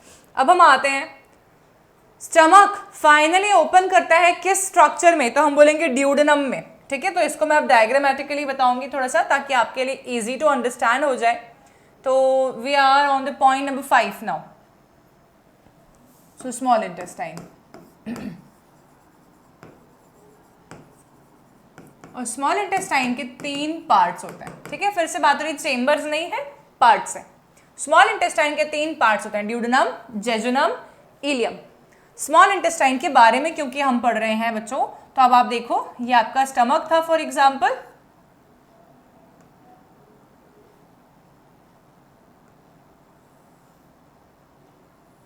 ओके, तो अब आपका स्टमक जो है ये फाइनली ओपन करता है ड्यूडेनम में. मैं इतना बड़ा ड्यूडेनम क्यों बना के दिखा रही हूँ, सब इमेजिन करने के लिए. हालांकि ड्यूडेनम कंपैरेटिवली छोटा होगा, बहुत छोटा होगा, लेकिन हम सिर्फ समझ रहे हैं. तो ड्यूडेनम को बच्चों इमेजिन करते हैं. ड्यूडेनम में क्या क्या हो रहा है देखो.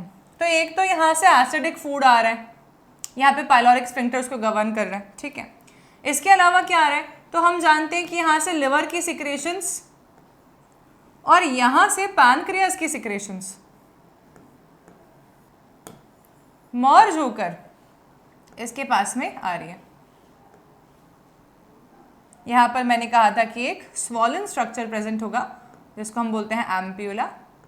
ओके, ये आ रहा है. इसी के अलावा और क्या आ रहा है, तो मैं बोलूँगी यार इधर से बाइल जूस आ रहा था लिवर से, और इधर से ना एक गॉल ब्लैडर की डक्ट भी आ रही थी यार. और लिवर के 2 लोब थे, एक राइट लोब था और एक लेफ्ट लोब था. इतनी सारी सिक्रेशंस अकेला ड्यूडेनम रिसीव कर रहा है.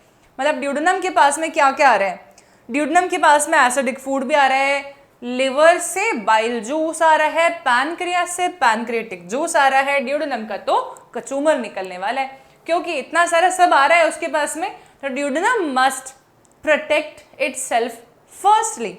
As a first priority duodenum को जो आ रहा है, पर मुझे सबसे पहले अपने आप को बचाना है, ऐसा करना पड़ेगा, अदरवाइज ड्यूडेनम खत्म हो जाएगा. ठीक है, तो ड्यूडेनम क्या करता है, अपने अंदर बहुत सारा म्यूकस को कोट करके रखते हैं अपने इनर लाइनिंग में. ड्यूडेनम की इनर मोस्ट लाइनिंग मतलब म्यूकोसा में ढेर सारा थिक म्यूकस कोटेड होता है ताकि ड्यूडेनम की इनर वॉल को कोई नुकसान नहीं हो. बच्चों मैं बता दूं कि म्यूकस जो होता है ये प्रोटेक्टिव नेचर का फ्लूइड होता है हमारी बॉडी में, जो कि हमारी बक्कल कैविटी की लाइनिंग, डाइजेस्टिव ट्रैक्ट की लाइनिंग, रेस्पिरेटरी ट्रैक्ट की लाइनिंग, यूरिनरी ट्रैक्ट की लाइनिंग और जेनिटल ट्रैक्ट की लाइनिंग सब जगह पे प्रेजेंट होता है.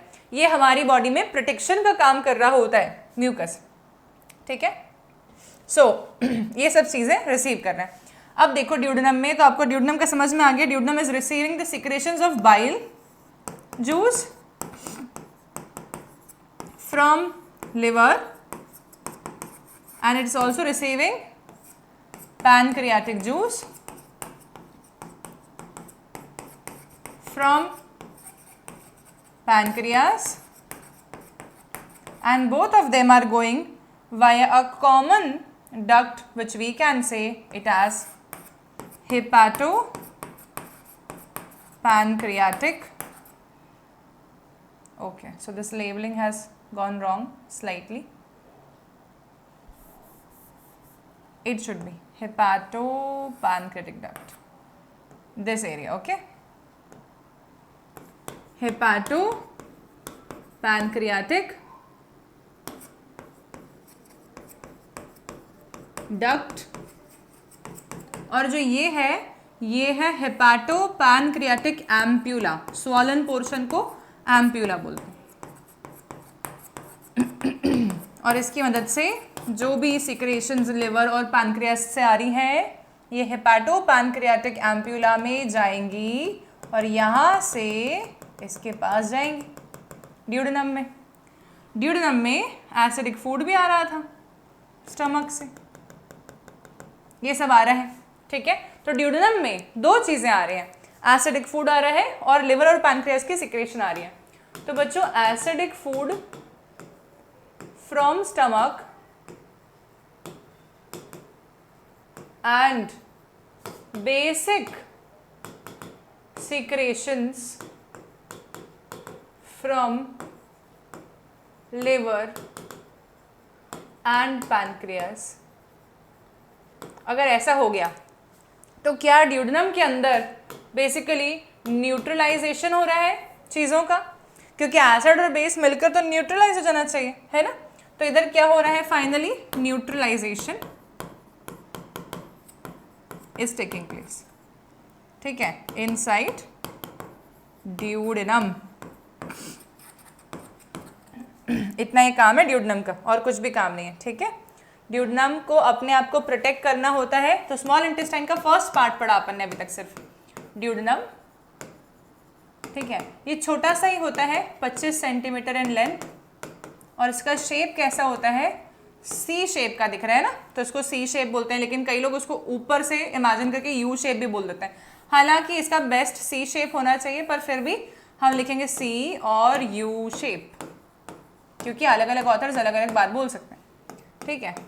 और ड्यूडेनम में जो हो रहा है वो एक्टिविटी भी हमने समझ ली है। So this is happening inside the duodenum, okay. No digestive activity significantly can be seen in the duodenum. Digestion तो हो नहीं रहा है, सिर्फ न्यूट्रलाइजेशन हो रहा है। एसिडिक फूड आया, बेसिक सिक्रेशंस आई, न्यूट्रलाइज हुआ, इतना ही काम हुआ। अब होगा आगे जेजुनम और इलियम में, ठीक है। तो ड्यूडेनम में तो इतना हुआ, अब हम आते हैं जेजुनम और इलियम में। तो इन जेजुनम, या जेजुनम के बारे में बात कर लें पहले। तो जेजुनम जो है बच्चों, इसका लेंथ होता है कुछ 2.5 मीटर्स के आसपास, ठीक है। और इसमें now what will be happening, इतना ही लिखना है। देखो जेजुनम के बारे में थोड़ा सा ये लिखते हैं अपन, it's 2.5 metre in length and coiled. और इलियम के बारे में भी अपन साथ ही में लिख लेते हैं, फिर इन दोनों के फंक्शन साथ में पढ़ेंगे, इनमें हो क्या रहा है ये भी साथ में पढ़ेंगे। इलियम जो है it is somewhat 3.5 meter in length, मतलब कि आपकी इंटेस्टाइनल ट्रैक्ट में स्मॉल इंटेस्टाइन जो है वो कुछ 6.25 मीटर की होती है ना, क्योंकि 25 centimeter plus 2.5 plus 3.5 will be some 6.25, right. 6.25 meters की हमारी स्मॉल इंटेस्टाइन की लेंथ होती है। वो भी ह्यूमन की बात हो रही है ना, अपन ओमनीवोर हैं इसलिए, ठीक है। अच्छा, अब ये हुआ एलियम। अब इन दोनों की बात साथ में मिला के करते हैं। तो एक्चुअली में क्या होता है, अपन ने ड्यूडेनम जेजुनम इलियम अलग अलग पढ़ा, लेकिन हमारी क्लास 10th की एनसीईआरटी तो एक साथ बताती है सब कुछ, ठीक है।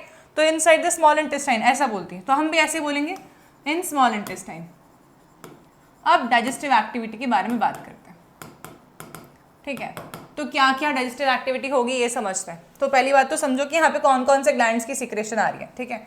तो पहली बात तो अपन थोड़ा अलग तरीके से पढ़ेंगे ताकि हमारे माइंड में क्लैरिटी ज़्यादा रहे, है ना। तो एक तो होते हैं इंटेस्टाइन के खुद के ग्लैंड्स, तो हम बोलेंगे उन्हें इंटेस्टाइनल ग्लैंड्स, और उनकी सिक्रेशन जो होगी उसको बोलेंगे इंटेस्टाइनल जूस, ठीक है। और एक ग्लैंड्स होते हैं हमारे लिवर और पैनक्रियास।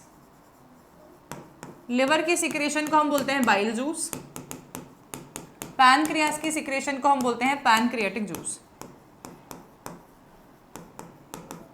लेकिन ये दोनों क्योंकि साथ में आती हैं इसीलिए हम इसको मिला के बोलते हैं हेपाटो। हेपाटो वर्ड का मतलब होता है लिवर बच्चों, पैनक्रियाटिक पैनक्रियास जूस।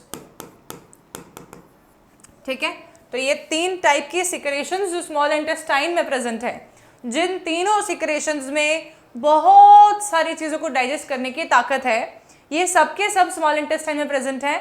और ये स्मॉल इंटेस्टाइन में फूड के ऊपर अब एक्शन करना चालू करेंगी। मतलब अभी तक फूड के ऊपर इतना एक्शन कहीं नहीं हुआ, ना बक्कल कैविटी में हुआ, ईसोफेगस में तो हुआ ही नहीं, स्टमक में भी ज़्यादा कुछ नहीं, प्रोटीन डाइजेशन हुआ। अब आ रहा है स्मॉल इंटेस्टाइन की बारी, अब ये सबको तोड़फोड़ देने वाला है, क्योंकि अब यही लास्ट जगह है जहां पर डाइजेशन हो सकता है। इसके बाद में लार्ज इंटेस्टाइन आएगा, वहां पर कोई भी डाइजेस्टिव एक्टिविटी नहीं होती। इसका क्लियर मतलब ये हुआ कि स्मॉल इंटेस्टाइन को पूरा का पूरा खाने को तोड़ना है अपने सिंपलेस्ट फॉर्म में।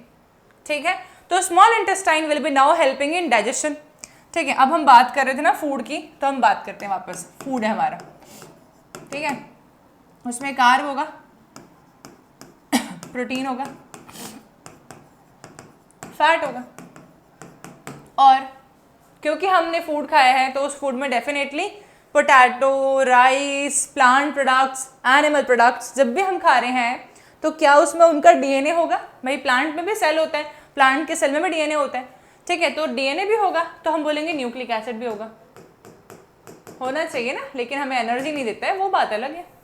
खाने में तो आया है ना आपके, फाइबर भी आया है, पानी भी आया है, लेकिन तोड़ते हैं क्या हम इसको? तो हम ये देखते हैं। ठीक है, तो 4 चीज़ें होती हैं हमारे पास में। अब बात करते हैं स्मॉल इंटेस्टाइन में कार्ब का डाइजेशन होता है, प्रोटीन का डाइजेशन होता है, फैट का डाइजेशन होता है, न्यूक्लिक एसिड का भी होता है, सभी का होता है। सभी का डाइजेशन होता है मतलब यहाँ पर कंप्लीट डाइजेस्टिव जूसेस प्रेजेंट हैं जो कि कंप्लीट डाइजेशन में हेल्प कर सकते हैं। ठीक है, तो हम यहाँ पर अब समझते हैं कार्बोहाइड्रेट में जो भी रिमेनिंग आपके पास में कार्बोहाइड्रेट आया था, याद करो, रिमेनिंग स्टार्च जो कि कुछ 70% के आसपास था। ठीक है, हम पहले कार्ब का देख रहे हैं, तो रिमेनिंग जितना भी स्टार्च हमारे पास में आया था ना बच्चों, 70% के आसपास में, अब इसका डाइजेशन होगा in the presence of enzyme called as pancreatic amylase. Pancreas का एक एंजाइम है जिसको हम बोलते हैं पैनक्रियाटिक अमाइलेज, और ये डाइजेस्ट करता है बचे कुचे स्टार्च को और बनाता है इससे डाइसैकेराइड्स। ठीक है, अच्छा, अब डाइसैकेराइड्स जो हैं इनके ऊपर एक्शन करता है स्मॉल इंटेस्टाइन का एंजाइम, स्मॉल इंटेस्टाइन के इंटेस्टाइनल जूस का एंजाइम आता है जिसका नाम होता है डाइसैकेराइडेसिस। डाइसैकेराइडेसिस। ठीक है, मैं जितने भी यहाँ पर पिंक कलर में लिखने वाली हूँ वो सब स्मॉल इंटेस्टाइन के सक्कस एंट्रिकस जूस मतलब इंटेस्टाइनल जूस के एंजाइम्स हैं, और ये वाले जो ब्लू में लिख रही हूँ ये सब हमारे पैनक्रियाटिक जूस के या लिवर के सिक्रेशंस होंगे। ठीक है, तो डाइसैकेराइडेसिस से बनते हैं मोनोसैकेराइड्स। सो फाइनली मोनोसैकेराइड बन गया, मतलब सिंपलेस्ट फॉर्म बन गया। ठीक है, तो ये सिंपलेस्ट फॉर्म है कार्बोहाइड्रेट का, इससे ज़्यादा आप इसको ब्रेक ही नहीं कर सकते। ठीक है, तो ये सिंपलेस्ट फॉर्म बन गया आपके पास में, है ना। सो this is the digestion completed here of carbohydrate. Okay, अब अपन आते हैं नेक्स्ट प्रोटीन के बारे में बात करते हैं। तो प्रोटीन जो था हमारा वो तो स्टमक ने डाइजेस्ट कर दिया है, मैक्सिमली कर ही दिया है ना, पेप्टाइड्स भेजे थे उसने हमारे पास, लेकिन कई बार ऐसा होता है कि थोड़ा बहुत प्रोटीन तो बच ही जाता है जो डाइजेस्ट नहीं कर पाया स्टमक भी, तो वो बोलता है चल स्मॉल इंटेस्टाइन संभाल लेना तू। तो प्रोटीन आया, इसको डाइजेस्ट करने में हेल्प करेंगे, कौन हेल्प करेंगे? हम बोलेंगे कि यहाँ पर हेल्प करेंगे पैनक्रियास के कुछ एंजाइम्स जिनके नाम होते हैं ट्रिप्सिन, काइमोट्रिप्सिन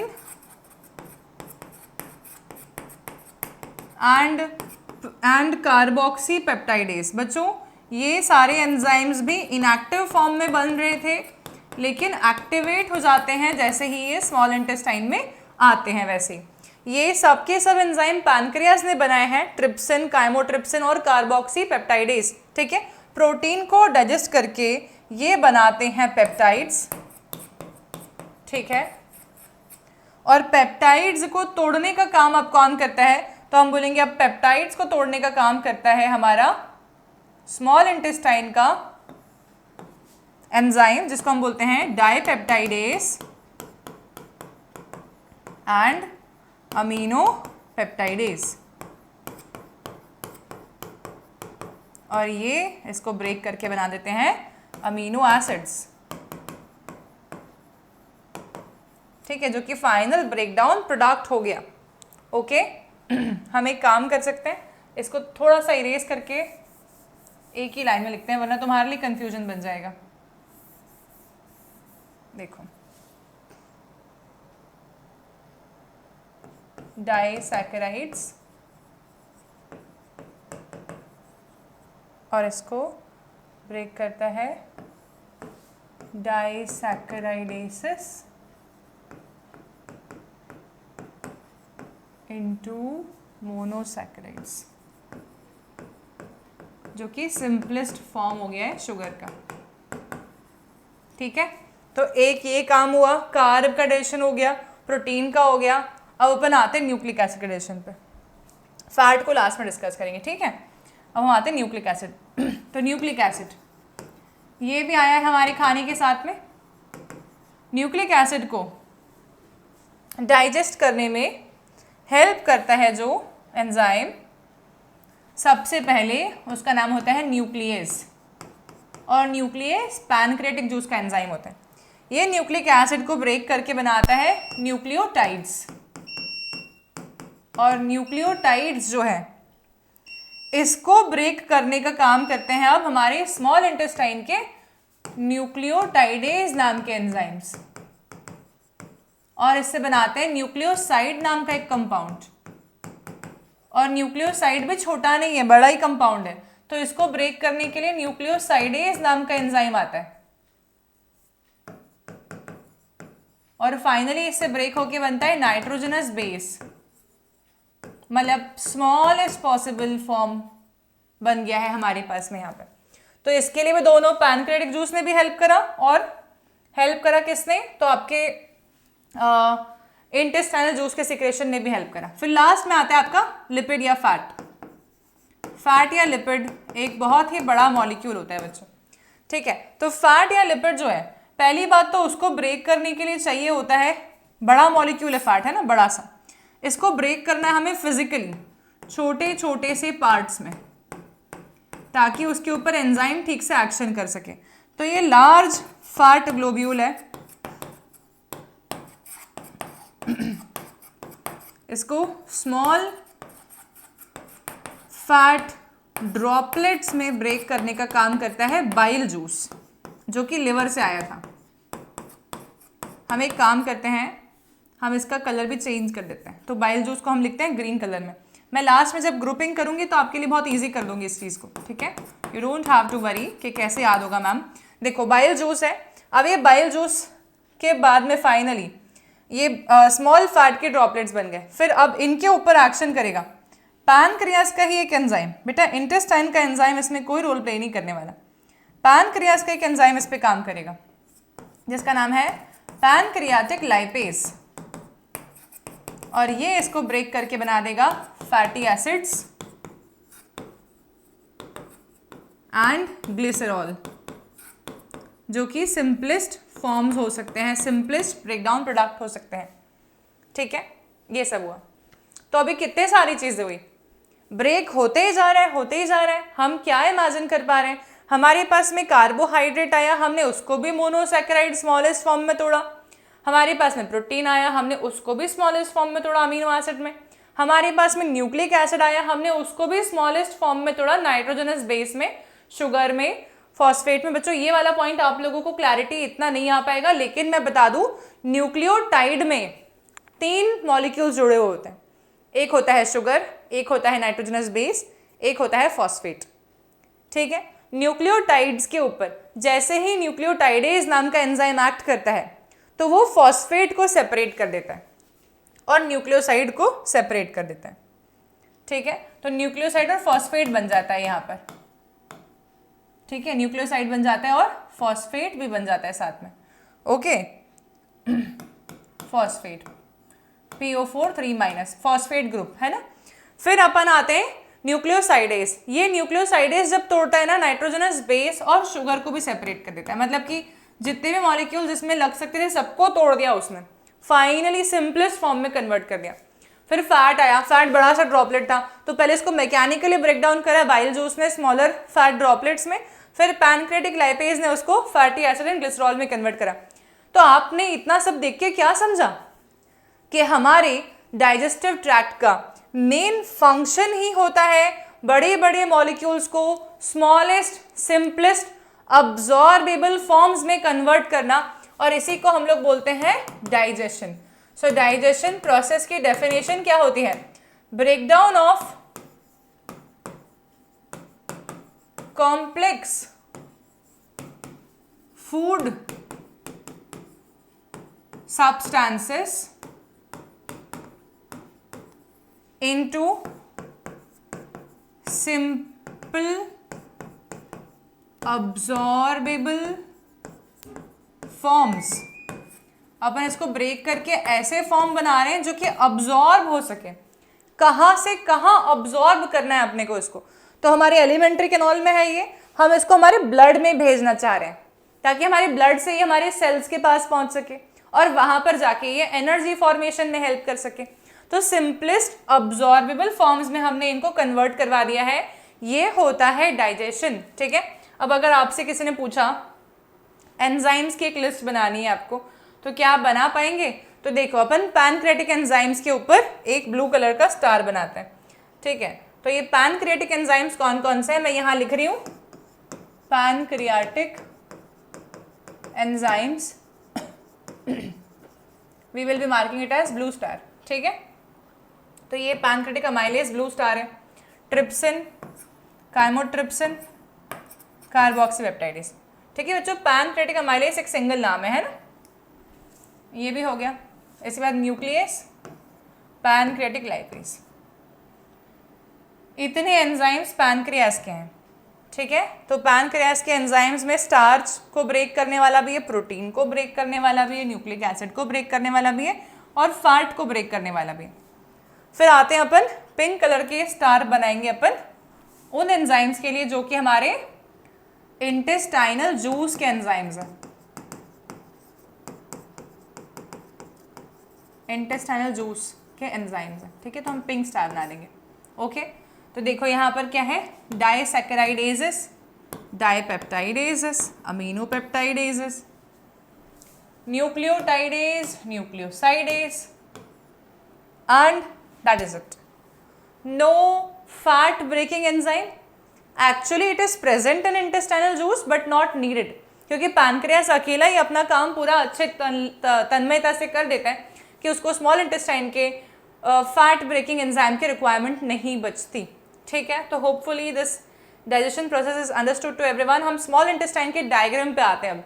तो देखो, अंदर से देखने जाते हैं कि स्मॉल इंटेस्टाइन में कैसा क्या डायग्राम होता है। तो आपको ये डायग्राम दिख रहा है, ये स्मॉल इंटेस्टाइन का है, इसकी वॉल या ट्यूब देख रही हूँ मैं। तब मैं जब ट्यूब देख रही हूँ स्मॉल इंटेस्टाइन की, तो मुझे यहाँ पर भी फोल्ड्स नजर आ रहे हैं। Can you all see this folds? अच्छा, ये हर एक फोल्ड में भी सब फोल्ड प्रेजेंट है बच्चों। मतलब मान लो कि ये फोल्ड ऐसा है, तो ये सिर्फ ऐसा नहीं है, ये फोल्ड में भी ऐसे फोल्ड्स हैं, ऐसे सब फोल्ड्स हैं। ठीक है, तो ये एक खुद एक फोल्ड है, इसमें भी सब फोल्ड प्रेजेंट है। इन सब फोल्ड्स को हम लोग बोलते हैं विलाई या विलस। ठीक है, तो हम इसलिए बोलते हैं स्मॉल इंटेस्टाइन में न्यूमरस विलाई प्रेजेंट है या विलस प्रेजेंट है। विलस मतलब कि फिंगर लाइक प्रोजेक्शंस। ठीक है, इन फिंगर लाइक प्रोजेक्शंस को ध्यान से ऑब्जर्व जब तुम करोगे तब तुम्हें रियलाइज होगा कि ये फिंगर लाइक प्रोजेक्शंस में तो बहुत सारे माइन्यूट फिंगर लाइक प्रोजेक्शंस और प्रेजेंट है, जो कि इसके पूरे अपीयरेंस को ही ब्रश के जैसा अपीयर करवा रहे हैं। ऐसे कि ब्रश नहीं होता है तो ब्रश के ऊपर ब्रिसल्स होते हैं, बारीक बारीक बारीक बारीक, वैसे यहाँ पर भी हमें बहुत सारे ब्रिसल्स नजर आ रहे हैं, ब्रश के जैसे अपीयरेंस दिख रहे हैं। तो इन ब्रश वाली चीज़ों को क्या बोलेंगे? एक्चुअली में ये ब्रश बॉर्डर के सेल्स हैं, जिनको हम लोग बोलते हैं कॉलम शेप के एपिथेलियम है। ये basically brush border columnar epithelium. ठीक है, ब्रश बॉर्डर कॉलमनार एपिथेलियम, जिसको माइक्रोविलाय भी बोला जाता है।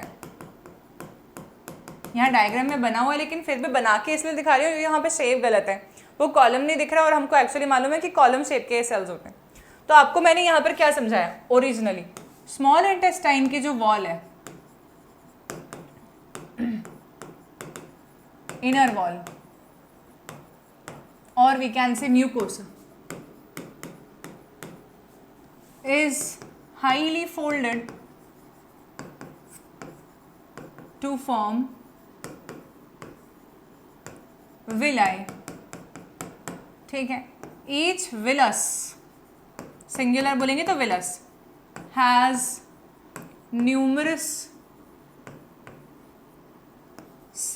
numerous brush bordered epithelial cells,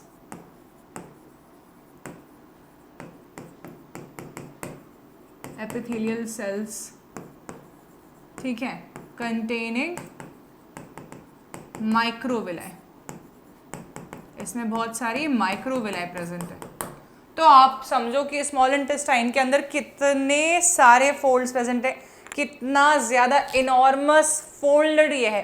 एक इंसान लिया अपन ने, ह्यूमन बीइंग, उसकी स्मॉल इंटेस्टाइन निकाली, उसको खोला, उसके हर एक फोल्ड को मैं खोलने चालू करूँ ना अगर, तो इतना बड़ा स्ट्रक्चर बन जाता है जैसे कि एक टेनिस कोर्ट हो, इतना बड़ा। तो आपकी इंटेस्टाइन बिछती जाएगी, इंटेस्टाइन बिछाओगे तो ख़त्म नहीं होगी, टेनिस कोर्ट के बराबर हो जाएगी। इतने बारीक बारीक फोल्ड्स हमारे पास प्रेजेंट है। So our body is very complex, it is not very simple, it is very complex organization, जिसमें कि highly folded small intestine present है हमारे पास। क्यों इतना फोल्ड्स, क्या रिक्वायरमेंट है इसकी? क्योंकि हम चाहते हैं कि हमारे स्मॉल इंटेस्टाइन में से हमारे जो डाइजेस्टेड फूड सब्सटेंसेस हैं, जैसे कि मोनोसैकेराइड्स, अमीनो एसिड्स, ये fatty acids, glycerol, nitrogenous bases, इन सबको हम अब्जॉर्ब कर सकें, हमारे ब्लड वेसल तक पहुंचा सकें, ठीक है। तो इस कारण से क्या होता है बच्चों, हर एक विलाय के अंदर, जब हम विलस का स्ट्रक्चर देखते हैं ना, तो हर एक विलाय के अंदर हम क्या देख पा रहे होते हैं कि each and every villi is having the blood vessel supply inside, ठीक है। तो हर एक विलाय में एक ब्लड वेसल सप्लाई दिख रहा है। देखो यहाँ पर डायग्राम में एक्चुअली मैं क्लैरिटी वापस ले आती हूँ, ये फोल्ड्स हैं, ये फोल्ड हो गया, ये एक एक विलाय है, ठीक है। मैंने गलत बोला क्योंकि यहाँ पे मुझे दिखा माइक्रो विलाय जैसा, ये विलाय है। और ये विलाय को जब अपन ने जूम करके देखा तो हमें मालूम पड़ा, अच्छा ये माइक्रो विलाय वाले सेल्स इसमें कैरी कर रहे हैं, ऐसे, ठीक है, ऐसा है ना।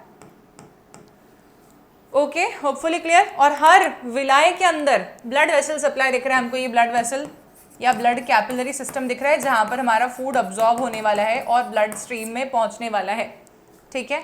अच्छा, ब्लड कैपिलरी के अलावा यहाँ पर एक येलो कलर की वेसल भी दिख रही होगी आप लोगों को। ये येलो कलर की जो वेसल है, इसका नाम होता है लैक्टियल, इसका नाम होता है लैक्टियल। और ये एक लिम्फेटिक वेसल होती है, इसमें फैट अब्जॉर्ब होता है। ब्लड वेसल में ग्लूकोज, अमीनो एसिड, ये सब अब्जॉर्ब होते हैं, और लैक्टियल वेसल में फैटी एसिड और ग्लिसरॉल ये अब्जॉर्ब होते हैं। तो अब्जॉर्प्शन का पूरा काम भी स्मॉल इंटेस्टाइन में ही हो जाता है, ठीक है। तो हमने क्या समझा अभी स्मॉल इंटेस्टाइन के बारे में? स्मॉल इंटेस्टाइन में डाइजेस्टिव एक्टिविटी होती है mainly, right. So in small intestine maximum, or we can say digestion completes here,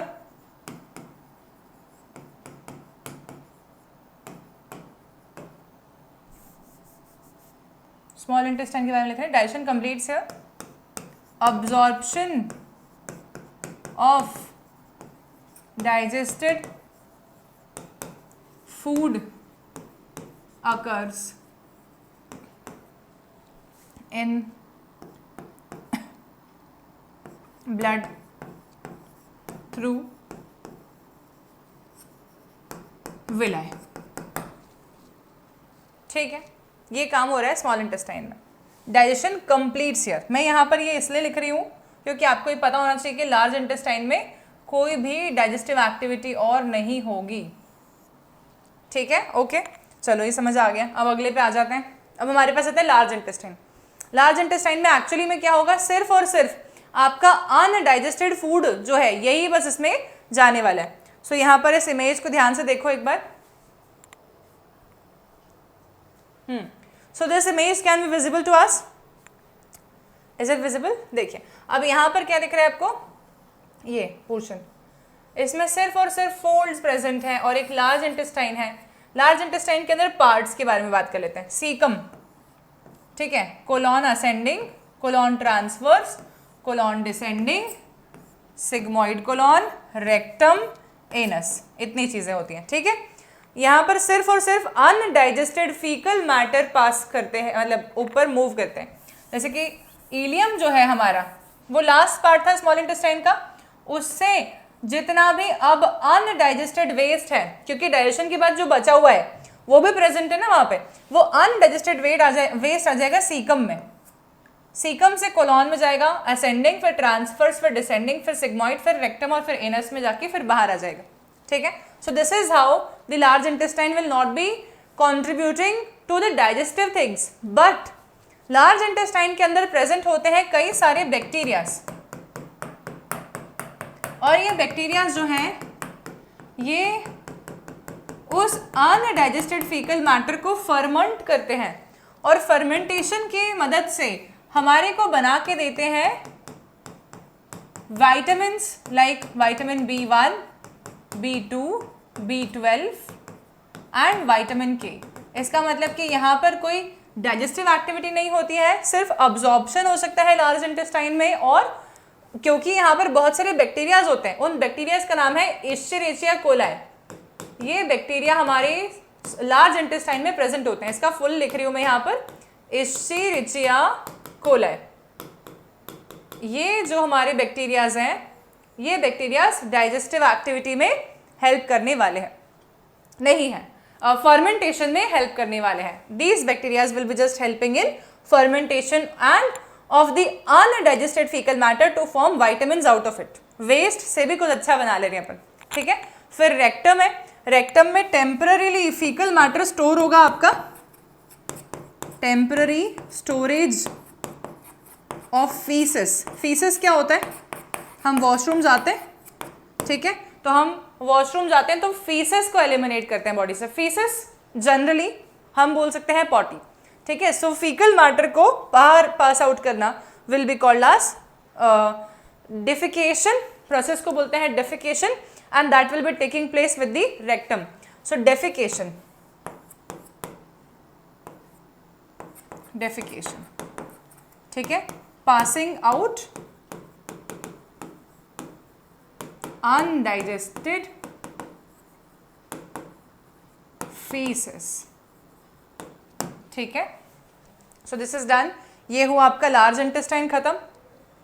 ठीक है, अब आता है आपके पास में एक छोटा सा और टॉपिक रिमेनिंग, मतलब आपकी एलिमेंट्री कैनॉल ही पूरी खत्म हो गई है बच्चों। ठीक है, अब आता है छोटा सा topic dental caries. Dental caries या दांत खराब क्यों होते हैं किसी के और कब होते हैं। तो ये देखो, ये टीथ का स्ट्रक्चर हमें दिख रहा है। हमारे टीथ बच्चों जॉ में धंसे हुए होते हैं। ये हमारा जॉ बोन है, इसमें हमारा दांत धंसा हुआ है अच्छे से। ठीक है, ऐसे टाइप के दांतों को जो कि जॉ बोन में धंसे हुए होते हैं हम लोग बोलते हैं थीकोडोंट टीथ। थीकोडोंट टीथ का मतलब होता है दांत जो कि जॉ बोन में अच्छे से धंसे हुए हैं। अब आपने कुछ भी खाना खाया, ठीक है, अब आपने जो खाना खाया उस खाने के बाद में आपने ब्रश नहीं किया और उस खाने में शुगर थी, ऐसे इमेजिन करो। ठीक है, तो आपने क्या किया, आपने फूड खा लिया। कुछ भी, क्या फूड खाया हमने, तो हमने कोई भी ऐसा फूड खाया जिसमें शुगर थी। बैक्टीरियाज हमारी बक्कल कैविटी में आराम से आ सकते हैं ना, एनवायरनमेंट में बहुत सारे बैक्टीरियाज हैं। हमारा मुंह खुलता है, कई बार बंद भी होता है, तो बैक्टीरियाज का मुंह में आना इट्स वेरी इजी। तो बक्कल कैविटी में बहुत सारे बैक्टीरियाज आ गए। ठीक है, ये बैक्टीरियाज ने देखा शुगर पड़ी, अरे वाह, दांतों में चिपका हुआ खाना उनके लिए तो अच्छा खाना है। ठीक है, आपके लिए खराब खाना है क्योंकि वो चिपका हुआ है। तो ये जो यहाँ पर चिपक गया है, इसके साथ में वो रिएक्ट करेंगे। बैक्टीरियाज जो है इसको डाइजेस्ट करेंगे और बनाएंगे बाहर ही एसिडिक नेचर का एक सिक्रेशन। एक्चुअली क्या होता है, बैक्टीरियाज अपने एंजाइम्स इन पे लिबरेट करते हैं और इसको बाहर ही डाइजेस्ट करते हैं। बाहर डाइजेस्ट करते हैं तो इस रिएक्शन के तौर पर एक बाय प्रोडक्ट बनता है, वो है एक एसिडिक नेचर का सब्सटेंस। ये एसिड आपके दांतों के साथ रिएक्ट करता है। तो आपका दांत अच्छा था, लेकिन अब आपने क्या कर दिया, उस पर खाना छोड़ दिया, तो बैक्टीरिया ने मजे करे, बहुत खाया पिया और एसिड बना दिया। अब ये एसिड आपके दांतों को परेशान करेगा, तो यहाँ पर ये कैरीज कर देगा। कैरीज मतलब सड़न, उतने हिस्से को खराब कर दिया इसने। फिर अगली बार आपने ब्रश नहीं किया, फिर ये बैक्टीरिया यहाँ पर ही प्रेजेंट, यहीं रहने लग जाएंगे इस कैरी में, ठीक है। तो इस कैरी में बैक्टीरिया रहने लगे बहुत सारे। अब क्या होगा, आपने फिर ब्रश नहीं किया, खाना खाया, खाना यहाँ ट्रैप हो गया, बैक्टीरिया ने यहाँ फिर से नुकसान किया, एसिड फिर बना, फिर दांत खराब हुआ। तो ऐसे करते करते ये सड़न जो है आपके दांतों के अंदर तक जाने लगती है। आपके टीथ के अंदर जो है बच्चों, आउटर मोस्ट वाइट पोर्शन जो होता है, इसको हम बोलते हैं इनामल पोर्शन। फिर आता है डेंटाइन पोर्शन जो कि येलो कलर का होता है इनामल के नीचे, और फिर आता है पल्प। तो आप देखो, इस केरी होने के कारण से इनामल और डेंटाइन दोनों के दोनों खराब हो गए और फाइनली पल्प कैविटी तक पहुंच गए। ये हिस्सा जहां पर ब्लड वेसल्स दिख रही हैं हमें और सेल्स दिख रहे हैं, इस एरिया को हम लोग बोलते हैं पल्प कैविटी। तो ये सड़न यहाँ तक जब आ गई है ना, तब प्रॉब्लम शुरुआत होगी एक्चुअली में, तब पेन फील होगा आपको। तो डेंटल केरीज हो गई है, पहले इनामल खराब किया, फिर डेंटाइन खराब किया, अब पल्प कैविटी में आ गया। जैसे ही पल्प कैविटी में आ गया, मतलब कि ब्लड वेसल्स और नर्व्स के कांटेक्ट में आ गया। ब्लड वेसल्स और नर्व्स के कांटेक्ट में आना मतलब कि पेनफुल बात हो जाएगी। तो अब यहाँ पर आपको एक्चुअल में पेनफुल सिचुएशन अराइज हो गई, इधर से दांत दुखना चालू हो जाएगा, ठीक है। तो पल्पाइटिस, पल्पाइटिस मतलब कि पल्प कैविटी में इन्फेक्शन पहुंच गया, बैक्टीरियाज पहुंच गए, ठीक है। तो पेनफुल सिचुएशन हो जाएगी ये। इसके बाद में आता है फिर ये पल्प कैविटी से भी आगे बढ़ जाता है और आपके दांतों की जॉ बोन में जो अटैचमेंट है वहां पर तक पहुंच जाता है और गम्स को खराब करता है, जॉ बोन को खराब करता है, तो एब्सेस कॉज करता है। एब्सेस मतलब कि नीचे नीचे तक पहुंच गया इन्फेक्शन, मतलब आपके जो गम्स है ना, जो आपकी जॉ बोन, आपके जो मसूड़े हैं स्पेशली, जो आपके गम्स है, उसमें आपको स्वेलिंग दिखना चालू हो जाएगी पल्पाइटिस में, और बड़े बड़े वाटर फिल्ड वेसिकल्स दिखना चालू हो जाएंगे। इतना दांत खराब हो गया है तो हम बोलेंगे पेरियोडोंटाइटिस, ठीक है। तो ये होता है डेंटल कैरी की स्टेजेस। तो सबसे पहले दांत खराब होता है, तो क्यों होता है, शुगर रिच फूड दांतों पे चिपका हुआ रह गया, बैक्टीरियाज ने उसके ऊपर एक्शन की, as a by product acid बना। ये एसिड हमारे पहले इनामल को खराब करेगा, फिर डेंटाइन को, फिर पल्प कैविटी तक पहुंच जाएगा इन्फेक्शन। पल्प कैविटी तक पहुंचने के बाद में फिर हमारे जॉ बोन तक ये इन्फेक्शन पहुंच जाएगा और ये दांतों को कंप्लीटली सड़ा देगा, ठीक है। So this is dental carry. इसका मतलब कि ब्रश करके सोना चाहिए और मोस्ट ऑफ द टाइम्स कोशिश करें कि जैसे ही आप लोगों ने कुछ भी स्वीट खाया है तुरंत जाके ब्रश कर लें, क्योंकि स्वीट चीज़ें हमारे बक्कल कैविटी में बैक्टीरियाज को अट्रैक्ट करती हैं। भले आपका दांत नहीं खराब हो, लेकिन फाउल स्मेल बक्कल कैविटी में खराब स्मेल आना स्टार्ट हो जाती है बैक्टीरियल इन्फेक्शन के कारण से। So you can prevent it.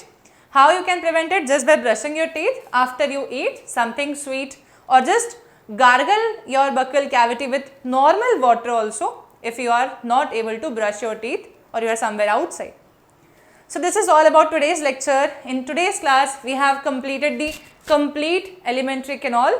I hope कि इसके बाद में आप NCERT की एक बार रीडिंग लगाएंगे तो you will be getting each and everything out of it.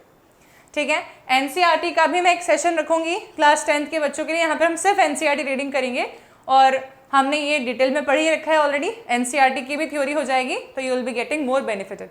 Okay, so thank you so much for watching today's lecture and please don't forget to like this channel, every video, subscribe to the channel and please invite more and more of your friends to watch these lectures because I am doing so much of mehnat for all of you. So bye everyone, अगले class में मिलते हैं।